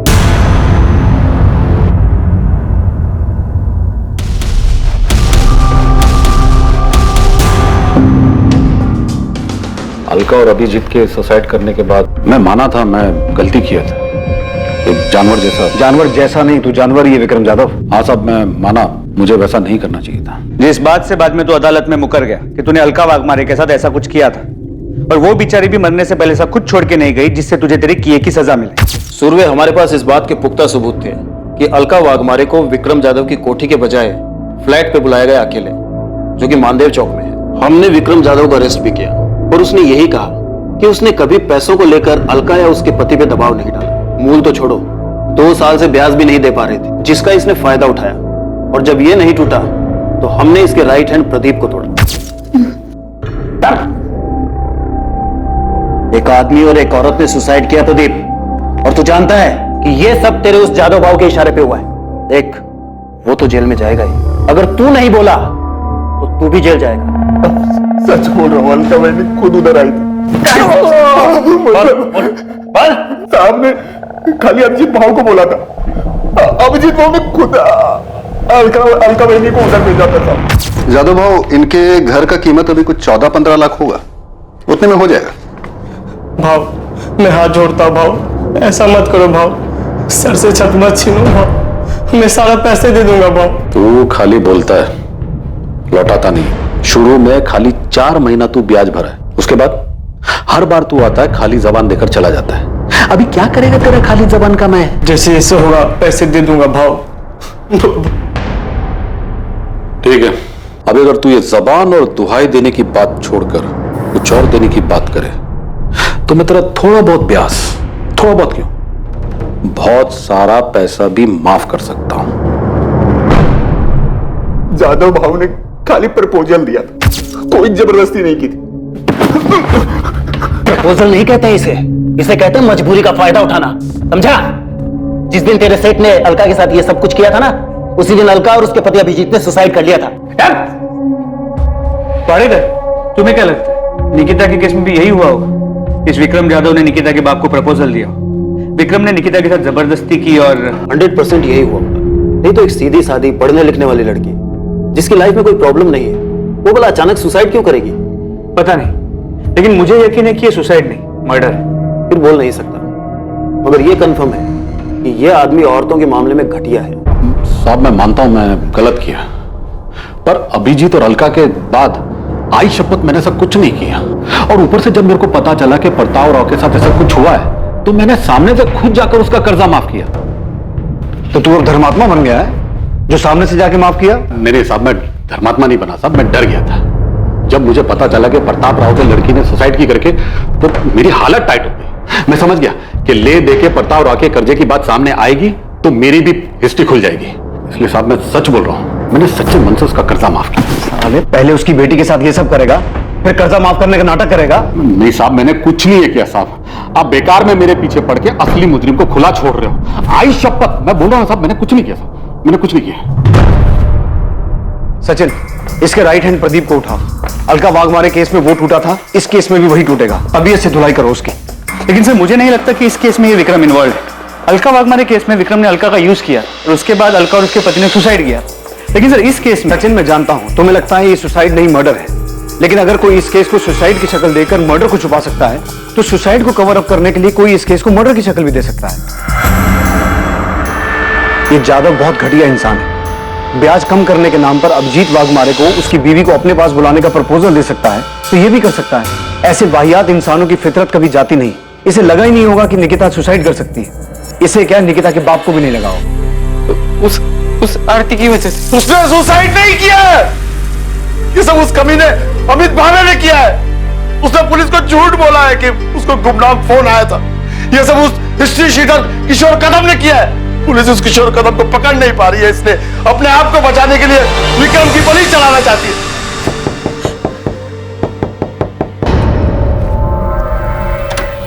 बताइए अब आप क्या नया बताने आए? बताने नहीं, पूछने आया। आपने हमें ये क्यों नहीं बताया कि विक्रम जाधव आपसे मिलने आया था और आप दोनों के बीच में डील हुई थी? मैं तुम लोगों का ख्याल रखेगा, तेरा भी शिवम का भी, समझ लेना। अब तेरे को कोई भी पैसा वापस देने का जरूरत नहीं है। मैं तेरा सारा कर्जा माफ कर रहा हूं। मैं तेरा दुख समझ सकता हूं। तो अगर वो खुद चल के मेरे पास आया और बोला कि तेरा कर्जा माफ, तो इसका मतलब आप ये निकालेंगे कि मैंने अपनी बेटी को उसके पास भेजा था? हम सिर्फ अपना काम कर रहे हैं। आपकी बेटी के मौत के बाद ये विक्रम जाधव जैसा घटिया आदमी अचानक इतना संत कैसे बन गया? मुझे नहीं पता, नहीं पता मुझे। मेरी हालत ठीक नहीं थी, इसलिए मैं पूछ भी नहीं पाया। इसका ब्याज टाइम पे दिया है मैंने, जाके पूछ लो उसको। विक्रम जाधव जो होगा सो होगा। आपकी हिम्मत कैसे है मेरे बारे में ऐसा सोचने की कि मैंने अपनी बेटी के साथ ऐसा कुछ किया है? ये सब उस अमित को बचाने के लिए तो नहीं कर रहे आप? कितना पैसा खिलाया उसने ये सब केस घुमाने के लिए, हा? और सुसाइड बोल के केस बंद करने के लिए कितना पैसा दिया है उसने? एक कॉल क्या आ गया मेरे फोन पे, आप लोग तो मेरे पीछे हाथ धोकर पड़ गए जैसे मर्डर मैं नहीं किया। किशोर कदम कहाँ है? अरे कौन किशोर कदम? मैं किसी की दो डंडे की औकात नहीं तेरी, हमें पता है। वो गुमनाम आदमी का फोन नहीं था, निकिता के फोन से वो फोन तुझे किशोर कदम ने किया था। मैं तो पूछ रहा हूँ, साहब लोग पूछेंगे नहीं, सीधा तेरी आवभगत शुरू करेंगे, आरती उतारेंगे तेरी लॉकअप में।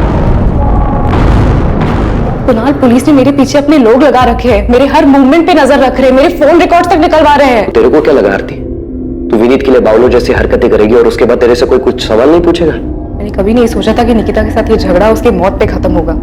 तू मेरे पे इल्जाम डाल रही है क्या?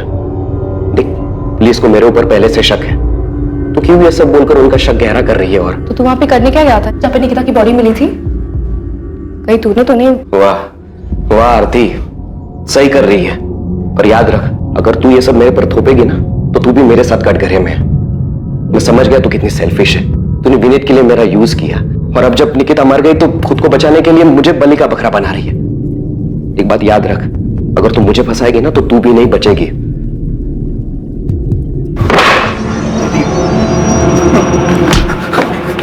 पिछली बार तू बच गया था, इस बार नहीं बचेगा। मैं सच बोल रहा हूं, तेरी लाश तक नहीं मिलेगी। जब मैंने पिछली बार सब सच बता दिया भाव ने क्या किया, तो अभी मैं झूठ क्यों बोलूंगा साहब? कसम से साहब, वो लड़की उधर अगर आई भी होगी और भाव ने उसके साथ कुछ किया भी होगा तो मेरे को नहीं मालूम। तेरे भाव ने प्रताप राव का कर्जा क्यों माफ किया, वो भी निकिता के मरने के बाद? जितना मुझे मालूम है, भाव लड़की के मरने के बाद बहुत डर गया था। उसको वो अलका वाघ मारे वाला मामला याद आ गया था। अभी अगर भाव और प्रताप राव किसी खोपचे में कोई डील किए होंगे तो मेरे को नहीं मालूम। निकिता का फोन कहाँ है? नहीं पता साहब। निकिता उधर मेरे सामने नहीं आई होती तो मैं फोकट में इतना मार खाता। झूठ बोलता वो भी भाव को बचाने के लिए। ये दुकान में काम करने वाले दिनेश को खड़ा करूं तेरे सामने, बुलाऊं उसे? वो भी बोलेगा और तेरे कॉल रिकॉर्ड्स भी यही बोलेंगे कि तेरी किशोर कदम से बातचीत हुई थी। सर, मैं मानता हूं कि किशोर से मेरी बात हुई। उसे बातचीत नहीं, उसे साजिश कहता है, जो तूने किशोर के साथ मिलकर की थी कि पहले निकिता का रेप करना और फिर उसे पेड़ से लटका देना। बोल, यही प्लानिंग की थी ना तूने? नहीं सर, मैंने किशोर कदम को हायर किया था सिर्फ प्रताप मामा को धमकाने के लिए, ताकि वो मेरी जमीन मुझे वापस कर दे। और जो केस कोर्ट में चल रहा है वो केस कोर्ट के बाहर ही खत्म हो जाए। केस तो बहुत लंबा चलेगा और बहुत भारी पड़ेगा तुझ पे। सिर्फ धमकी देने के लिए हायर किया था उसे, तो प्रताप राव को धमकी दी उसने? सर, मुझे नहीं पता कि काम किया कि नहीं किया, लेकिन निकिता को नुकसान पहुंचाने जैसी कोई बात नहीं हुई थी। भाव, खाली धमकी देने से कुछ नहीं होगा। उनको मालूम हो जाएगा धमकी तुम दिलवाए। पहले से कितना लुच्चा है तुम लोगों का, मालूम नहीं है तुमको? अब लेकिन ऐसा कुछ और नहीं करने का है, सिर्फ धमकी देना है, सिर्फ धमकी। तो ये बोले ना उसका एक बेटा है एक बेटी है, दोनों में से किसी एक को। अरे नहीं, ऐसा कुछ नहीं कराना है। ठीक है, फिर खाली धमकी का 1 लाख लगेगा, 50 एडवांस। और एक बार धमकी देने से कुछ नहीं होगा, कम से कम 3-4 बार देनी पड़ेगी, तब जाके असर होगा। ठीक है, ये रहा एडवांस। और याद रहे, हाँ, सिर्फ धमकी देनी है, सिर्फ धमकी। किशोर कदम कहाँ है? सर, मुझे नहीं पता कहाँ है। तूने निकिता को इसीलिए टारगेट किया था ना कि तूने उसे सेटलमेंट करवाने के लिए फोन किया था और उसने तुझे उल्टा सुना दिया? नहीं सर, मैंने ऐसा कुछ भी नहीं करवाया और किशोर को सिर्फ मैंने जबानी धमकी देने के लिए कहा। और तुझे क्या लगा वो इतना दूध का दूल्हा है कि तू जितना कहेगा वो उतना ही करेगा? साले रेप की हिस्ट्री है उसकी। किशोर कदम का फोन कब से बंद है? जब से क्या? जब से निकिता के नंबर से मेरे नंबर पे फोन आया था तब से उसका नंबर बंद है। तुझे उस दिन फोन किशोर ने किया था, अपने फोन की बजाय निकिता के फोन से। उल्टा तुझे ही टोपी पहना गया वो, है ना? तो मुझे भी उस दिन 1 मिनट के लिए ऐसा ही लगा था कि कहीं किशोर ने कोई अलग कांड तो नहीं कर दिया, लेकिन मैं सच कह रहा हूं, उस दिन फोन पर किशोर नहीं था। अजीब आदमी है, कुछ भी बकवास किया जा रहा है। तो मुझे बाद में ठनका कि कहीं किशोर ने मुझे फंसाने की कोई चाल तो नहीं चल दी। सर, मैं बहुत घबरा गया था। मैंने किशोर को फोन किया, उसका फोन बंद आ रहा था। सर, आज तक बंद है। तो तू उसी टाइम समझ गया था कि बहन मतलब निकिता और किशोर ने 100% उसके साथ कुछ किया है? उस दिन किशोर को सिर्फ मैंने धमकी देने के लिए कहा था और कुछ नहीं। और जो फोन पे आवाज थी सर, वो किशोर की नहीं थी। सर, मैं सच कह रहा हूं, मैं झूठ नहीं कह रहा। उस समय तक सारे नंबर मेरे मोबाइल में ट्रांसफर नहीं हुए थे और किशोर को सिर्फ मैंने धमकी देने के लिए पैसे दिए थे। अच्छा, मतलब वो रेप और मर्डर उसने अपने मन से किए थे। चल, मान लिया हमने कि तू बहुत ही शरीफ आदमी है। जा महाबलेश्वर, जा अपने घर, जा आराम कर, जा।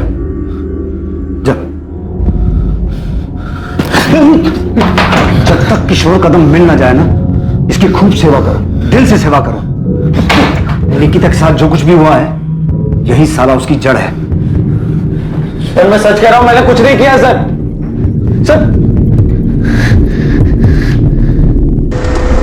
क्या वाकई किशोर कदम ने अमित की बात अनसुनी करते हुए इस जुर्म को अंजाम दिया था? अमित भावे की बात का तथ्य तब तक साबित नहीं हो सकता था जब तक किशोर कदम पुलिस के हाथ नहीं लगता और उससे पूछताछ नहीं हो जाती। किशोर तक पहुंचने के लिए पुलिस ने महाराष्ट्र के हर शहर में उसकी तलाश शुरू कर दी थी। उसकी खबर देने वाले को इनाम देने की घोषणा तक की गई थी। किशोर को गिरफ्त में लेने के लिए शहर और शहर के बाहर के सभी पुलिस नेटवर्क उसकी तलाश में लगा दिए गए थे। मुझे किशोर कदम नाम के आदमी ने कभी कोई धमकी नहीं दी, पर इस बात में कोई शक नहीं है कि जो कुछ मेरी बेटी के साथ हुआ है उसमें अमित का हाथ। सीधे सीधे इस सवाल का जवाब दीजिए। जब हमने आपसे पहले पूछा था कि आपका किसी के साथ कोई झगड़ा है, कोई दुश्मनी है, तब आपने हमें क्यों नहीं बताया? मुझे पता नहीं था साहब। मैं सोच भी नहीं सकता था कि जो आदमी मेरा रिश्तेदार है वो जमीन की लालच में इस हद तक गिर सकता है।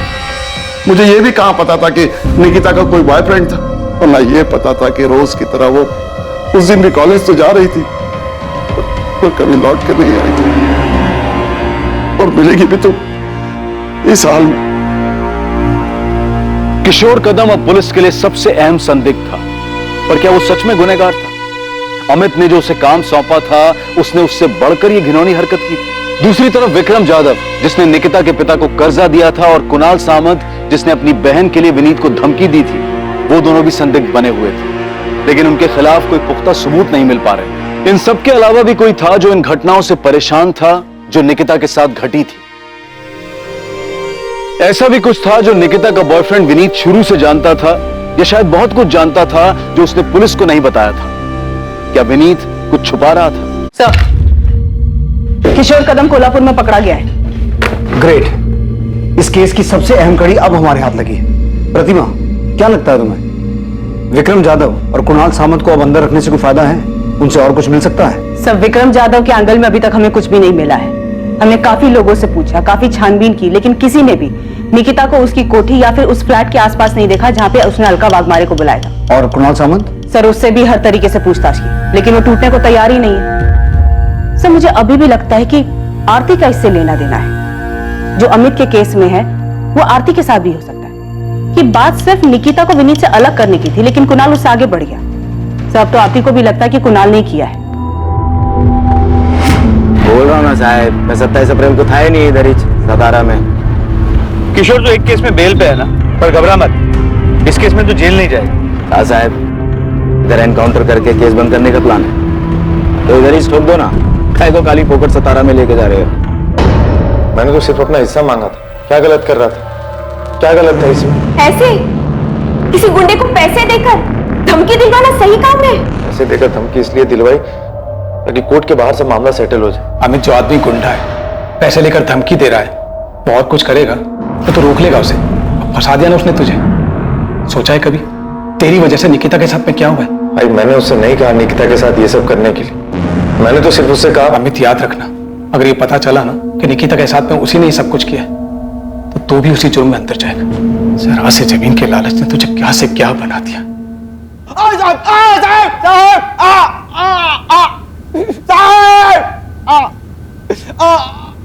तीन दिनों तक लगातार पूछताछ और मार खाने के बावजूद किशोर कदम ये कबूल करने को तैयार नहीं था कि उसने ये जुर्म किया था।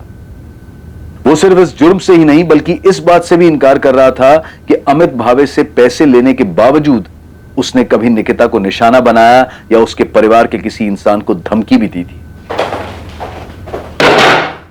सोच ले किशोर, यही सड़ता रहेगा, बाहर की हवा कभी नसीब नहीं होगी। ना तुझे ना अमित भावे को। थक जाओगे साहब, मैं फिर भी यही बोलूंगा। हम नहीं थकेंगे, हमारी चिंता मत कर। अब अगर अपनी सलामती चाहता है तो ये बता कि रस्सी कहां से खरीदी? हाथ से गला घोंट के मारा या रस्सी गले में डाल के? साहब, जब इतना मान के बैठे हो तो मेरे मुंह से सुनने का क्या मतलब? साहब, मैंने पैसा धमकी देने के लिए लिया था और वो भी नहीं दिया, खाली पैसा कब्जी किया। लड़की का छोड़ो साहब, उसकी फैमिली के किसी एक आदमी के पीछे नहीं गया मैं। आप लोग मेरे को एड़ा समझते हो क्या? मैं लड़की के फोन से अमित को फोन करूंगा? मेरे को समझ में नहीं आता क्या? क्या देख रहे हो साहब, मैंने उस लड़की के साथ कुछ भी नहीं किया है। किसने नहीं किया? विक्रम जाधव ने नहीं किया, कुणाल सामंत ने नहीं किया, तो फिर किया किसने? सर, प्रतिमा विनीत से बात कर रही है, उसके और निकिता की आखिरी मीटिंग के बारे में। प्रतिमा को अब भी लगता है कि विनीत पूरा सच नहीं बता रहा, कुछ छुपा रहा है। मैडम, मैं कुछ नहीं छुपा रहा हूँ, सच बोल रहा हूँ। आरती के भाई ने तुझे धमकी दी। आरती और निकिता के बीच में तेरी वजह से झगड़ा चल रहा था, और निकिता ये भी जानती थी कि तू आरती को मैसेज करता था, फिर भी निकिता तेरे जैसे डबल ढोलकी पे विश्वास करती कि। मैडम, मैं कोई डबल ढोलकी नहीं हूँ। आरती के साथ मेरा कुछ नहीं था, मैं निकिता से प्यार करता था। हाँ, कुछ टाइम के लिए मैं आरती की तरफ अट्रैक्ट हो गया था, और निकिता कुछ ज्यादा इस बात से डर गई। और इसी बात का डर उसे उस दिन भी था ना? नहीं, वो नाराज थी कि मैंने आरती को मैसेज की, और इसी बात से परेशान थी। वो ये समझ ही नहीं रही थी कि वो मुझे लेके बहुत ज्यादा पोजेसिव हो रही थी। परेशान हो गया था उसकी इस आदत से। और इस परेशानी का हल तूने ये निकाला कि उसे। नहीं, बिल्कुल नहीं। हाँ, बस थोड़ा तंग जरूर आ गया। निकिता, तुम सिर्फ अपने बारे में सोचती हो, तुम्हें जो ठीक लगता है वही हो, और मैं चाहूं या ना चाहूं मुझे भी वही करना पड़े। अब मुझे भी लग रहा है कि मुझे सोचने के लिए टाइम चाहिए। क्या सोचने के लिए टाइम चाहिए? कि क्या बहाना बना के मुझे छोड़ सको, कैसे उस आरती के पास जा सको। मुझे अपने बारे में सोचने के लिए टाइम चाहिए, क्या सही है क्या नहीं। हर बात तुम्हारे और आरती के बारे में नहीं होती। पक चुका हूं यार तुम दोनों से। क्या कहा तुमने? तुम पक चुके हो मुझसे? निकिता, हमें एक दूसरे को थोड़ा टाइम देना चाहिए, ये हम दोनों के लिए अच्छा रहेगा।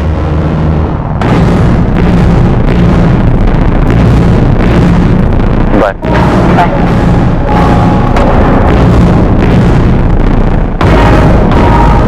आरती को लेकर उस दिन फिर हमारे बीच में झगड़ा हुआ। निकिता भी थोड़ी अपसेट हो गई थी, मैं भी परेशान हो गया था, इसलिए मैंने निकिता को उसके बाद कॉल नहीं की। मैं कुछ टाइम के लिए अकेला रहना चाहता था। उसका फोन नहीं आया, मुझे लगा कि शायद वो मेरी बात समझ गई, इसलिए फोन नहीं कर रही। ये बात तूने हमें पहले क्यों नहीं बताई? क्योंकि ये मैडम हमारा पर्सनल था, और निकिता के साथ जो हुआ है उसका इससे कोई लेना देना नहीं। तुझे कैसे पता लेना देना है कि नहीं? वो मवाली कुणाल या उसकी बावली बहन आरती, उन्होंने निकिता के साथ कुछ नहीं किया होगा? नहीं, मुझे नहीं लगता उन्होंने कुछ किया। मुझे लगता है निकिता के साथ कुछ और हुआ। कुछ और मतलब? ये तो मुझे नहीं पता, पर जो भी हुआ है उसका मुझसे कोई वास्ता नहीं।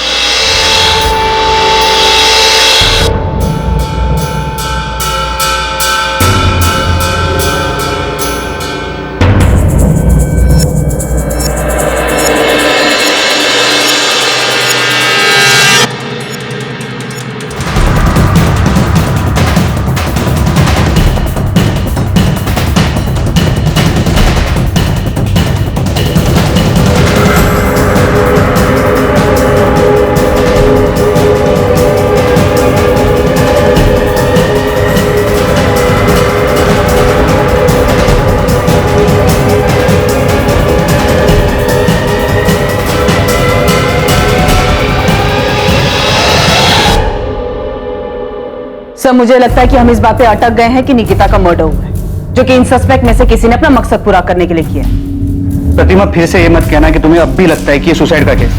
प्रतिमा, अगर सुसाइड किया हो तो उसके पीछे कोई रीजन तो होना चाहिए। विक्रम जाधव की थ्योरी में कोई भी सुराग सामने नहीं आया कि उसने निकिता के साथ रेप किया, इसी वजह से उसने सुसाइड किया। तो फिर क्या हो सकता है? पता नहीं सर, पर मुझे अभी भी लगता है कि कुछ तो था जिसकी वजह से निकिता दुखी थी। ये हमने सीसीटीवी फुटेज में भी देखा है। प्रतिमा, हमें यह भी पता है कि उसके मरने से पहले उसके साथ रेप हुआ था। यस सर, याद है मुझे। सर, ये सुसाइड नहीं, मर्डर है। अगर हम ये मान भी लेते हैं कि विक्रम जाधव ने उसके साथ कुछ किया था, वो उसे बर्दाश्त नहीं कर पाई और उसने सुसाइड कर ली, तो तब भी उसके फोन के गायब होने के पीछे क्या कारण हो सकता है? क्या उसने सुसाइड करने से पहले अपना फोन खुद फेंक दिया, जो आज तक नहीं मिला? सर, इससे ये साफ हो जाता है कि ये सुसाइड नहीं, मर्डर है, और ये मैं 100% श्योर होकर कह सकता हूं। और फिर उसी रस्सी से उसे पेड़ से लटका दिया गया, इसीलिए उसके गले पे सिर्फ रस्सी का निशान, और पेड़ पे लटकाने की वजह से उसकी गर्दन की हड्डी टूट गई, जो हमें कंफ्यूज कर रही है। सर, क्राइम सीन पे निकिता का फोन नहीं मिला है, जिससे ये साफ होता है कि जिसने भी निकिता को मारा है वो उसका फोन अपने साथ लेकर चला गया। पर ये हो कौन सकता है? सारे हिस्ट्री शीटर्स को हमने तोड़ा है, उन पर नजर रखे हुए हैं, उनमें से कोई नहीं है, तो फिर है कौन? इस केस में अपराधी कौन था या फिर कौन थे, ये पता लगाना बहुत मुश्किल हो रहा था। हर एक एंगल के खुलने के बावजूद निकिता की मौत के पीछे के मकसद तक पहुंच पाना लगभग नामुमकिन सा लग रहा था। अब केस ठंडा पड़ चुका था, महीनों गुजर चुके थे। 27 अप्रैल 2019 को इस जुर्म को अंजाम दिया गया था, और अब अक्टूबर 2019 आ चुका था। लेकिन अचानक इस केस को एक नई दिशा मिलने वाली थी, एक नया रास्ता खुलने वाला था।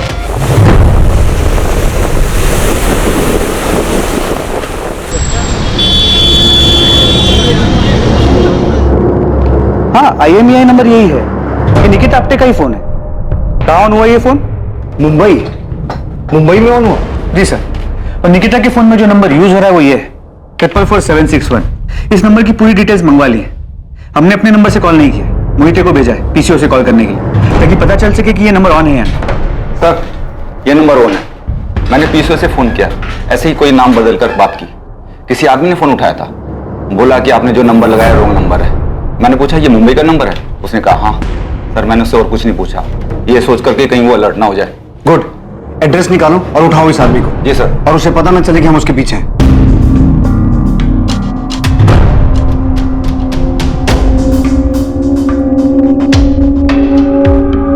सर, नंबर किसी अविनाश मोरे के नाम पर रजिस्टर्ड, कांदिवली का एड्रेस। फौरन मुंबई के लिए निकलो और इस आदमी को उठा के लाओ। प्रतिमा, इसकी फोटो निकिता की फैमिली को दिखाओ और पता करो इसे पहचानते हैं क्या। और ये भी चेक करो इसकी कोई क्रिमिनल हिस्ट्री है क्या। ठीक है सर।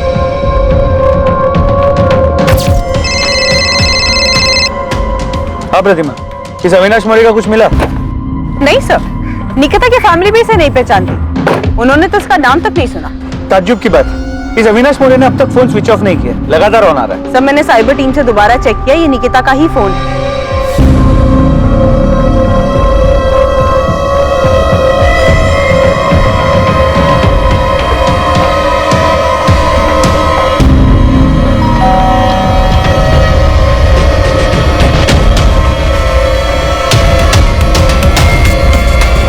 जी अविनाश मौर्य? जी भाई हूँ। तू जो फोन यूज करता है वो कहाँ है?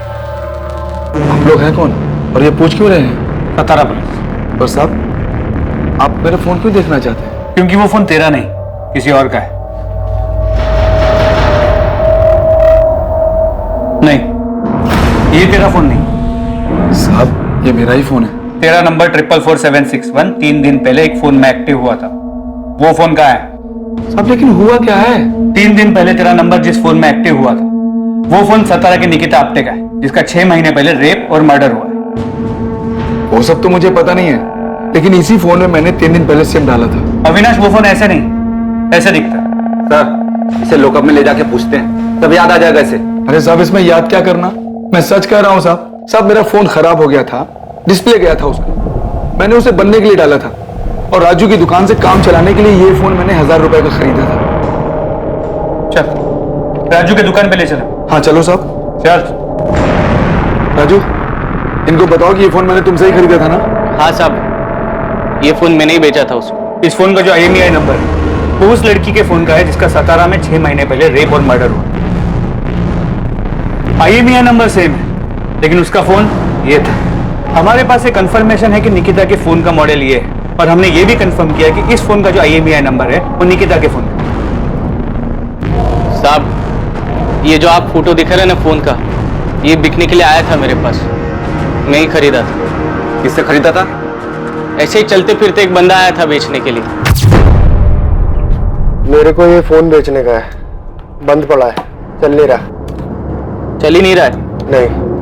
अरे भाई इसका तो बॉडी भी डैमेज है, मेरे भी किसी काम का नहीं, खरीद के करूंगा क्या इसको? अरे देख लो, मोबाइल का दुकान है, कुछ काम आ जाएगा आपके। जो भी दोगे चलेगा मेरे को। मैं बोला 200 रुपए से ज्यादा नहीं देगा, वो बोला ठीक है और बेच के चला गया। तो फिर वो टूटा हुआ फोन कहाँ है? और उस फोन का IMEI नंबर इस अविनाश के फोन में कहाँ से आया? ये फोन का बॉडी एकदम डैमेज हो गया था, बैटरी वैटरी सब ठीक था, तो मैंने बाहर का बॉडी निकाल के फेंक दिया और अंदर का माल मटेरियल जुगाड़ करके ये फोन में फिट कर दिया। तुम्हें ये फोन किसने बेचा? उसका नाम क्या है जिसने बेचा? नाम तो याद नहीं साहब, 1-2 महीना हो गया अभी। देख राजू, हमें वो आदमी चाहिए, और अगर वो नहीं मिला ना हम तेरी जन्म पत्री बना देंगे कि तूने सतारा में उस लड़की के साथ रेप और मर्डर किया। खाली पीली मेरे को काहे को फंसा रहे साहब, मैं तो खाली फोन खरीदा था। जिसने फोन बेचा उसका हुलिया याद है? साहब याद करने की कोशिश करता हूँ साहब। नहीं, ये भी नहीं, ये नहीं, ये था ना? नहीं साहब ये भी नहीं था। जैसा वो सब बोले ना वैसा मैं आपको उसका हुलिया बताने को तैयार हूँ। सच्ची साहब, जितना याद है सब बताऊंगा, बिल्कुल नहीं घुमाऊंगा, कसम से।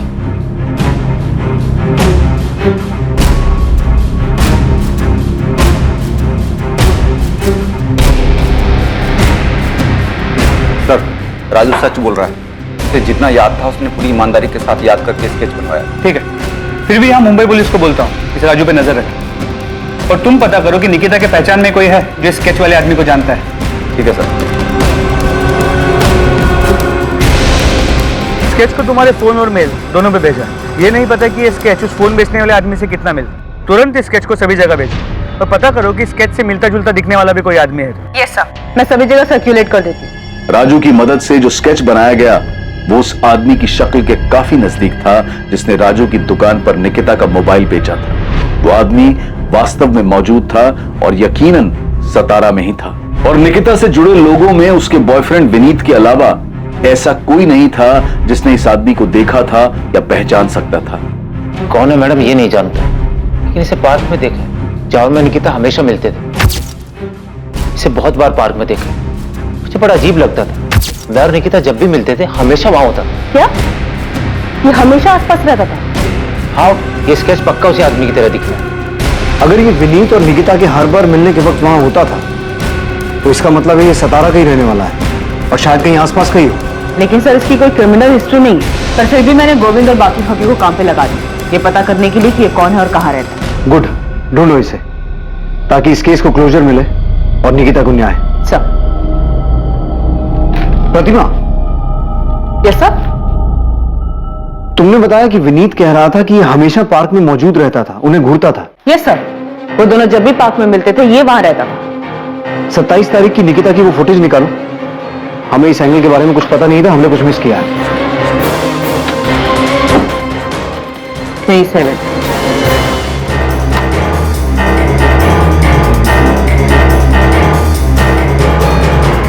ये निकिता निकली, इसके पीछे तो नहीं दिख रहा है। एक काम करो, निकिता के दिखने से 5-10 मिनट पहले का फोटो चेक करो।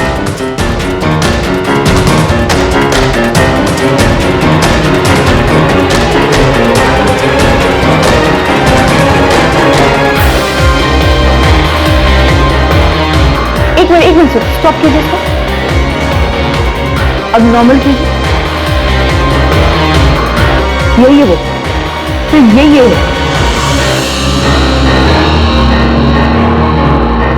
हाँ हाँ सर, ये वही आदमी है। क्या इसी ने निकिता के साथ निकिता का मोबाइल इसके पास था जो इसने मुंबई में जाके बेचा। ये है कौन? साहब इस तरफ प्रशांत केलकर नाम है इसका, इलेक्ट्रिशियन है, यही सातारा का ही है। पुलिस ने इस आदमी का स्केच बनवाया था, उसे 27 अप्रैल की सीसीटीवी फुटेज में पहचान लिया गया और पुलिस अपने मुखबिर की मदद से उस तक पहुंच गई। जी चल आजा। क्या हुआ साहब, क्या बात हो गई? साले 6 महीने से भटका रहा है, पूछ रहा है क्या हो गया? मुझे नहीं पता क्या हुआ। चल अब चल। प्रशांत केलकर नाम है उसका, इलेक्ट्रिशियन है। विनीत ने बताया कि निकिता विनीत जब भी पार्क में मिलते थे ये हमेशा वहां होता था। ये कौन? ये किशोर कदम की तरह कोई दूसरा आदमी है जिसको अमित ने पैसे देकर निकिता को? नहीं, प्रशांत हिस्ट्री शीटर नहीं। उसे पुलिस स्टेशन ला रहे हैं, फिर पूछताछ करेंगे उससे। मैडम इस आदमी का मेरी बहन से क्या लेना देना? पता नहीं शिवम, अभी कुछ नहीं बता सकता। ऐसे ही बोलेगा या इलेक्ट्रिक शॉक खाएगा? बिना झटका खाए बोल दे, बेहतर है। निकिता का फोन तेरे पास था, उस मोबाइल शॉप वाले राजू ने तुझे पहचान लिया। ऐसे प्यार से नहीं बोलेगा सचिन। प्रशांत केलकर, निकिता के साथ वो सब तूने किया ना? मैं सही बोल रहा हूं?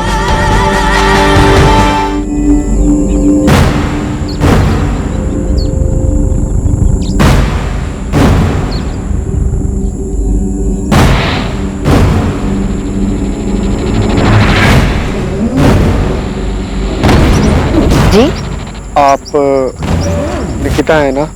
हाँ, क्यों? आपसे कुछ जरूरी बात करनी है। क्या बात करनी है? आप हो कौन?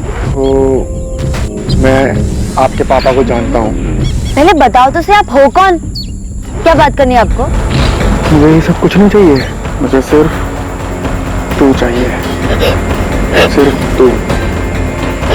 कब से तेरे पीछे हूँ, आज जाकर मिल लिया तू।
बस यूं ही।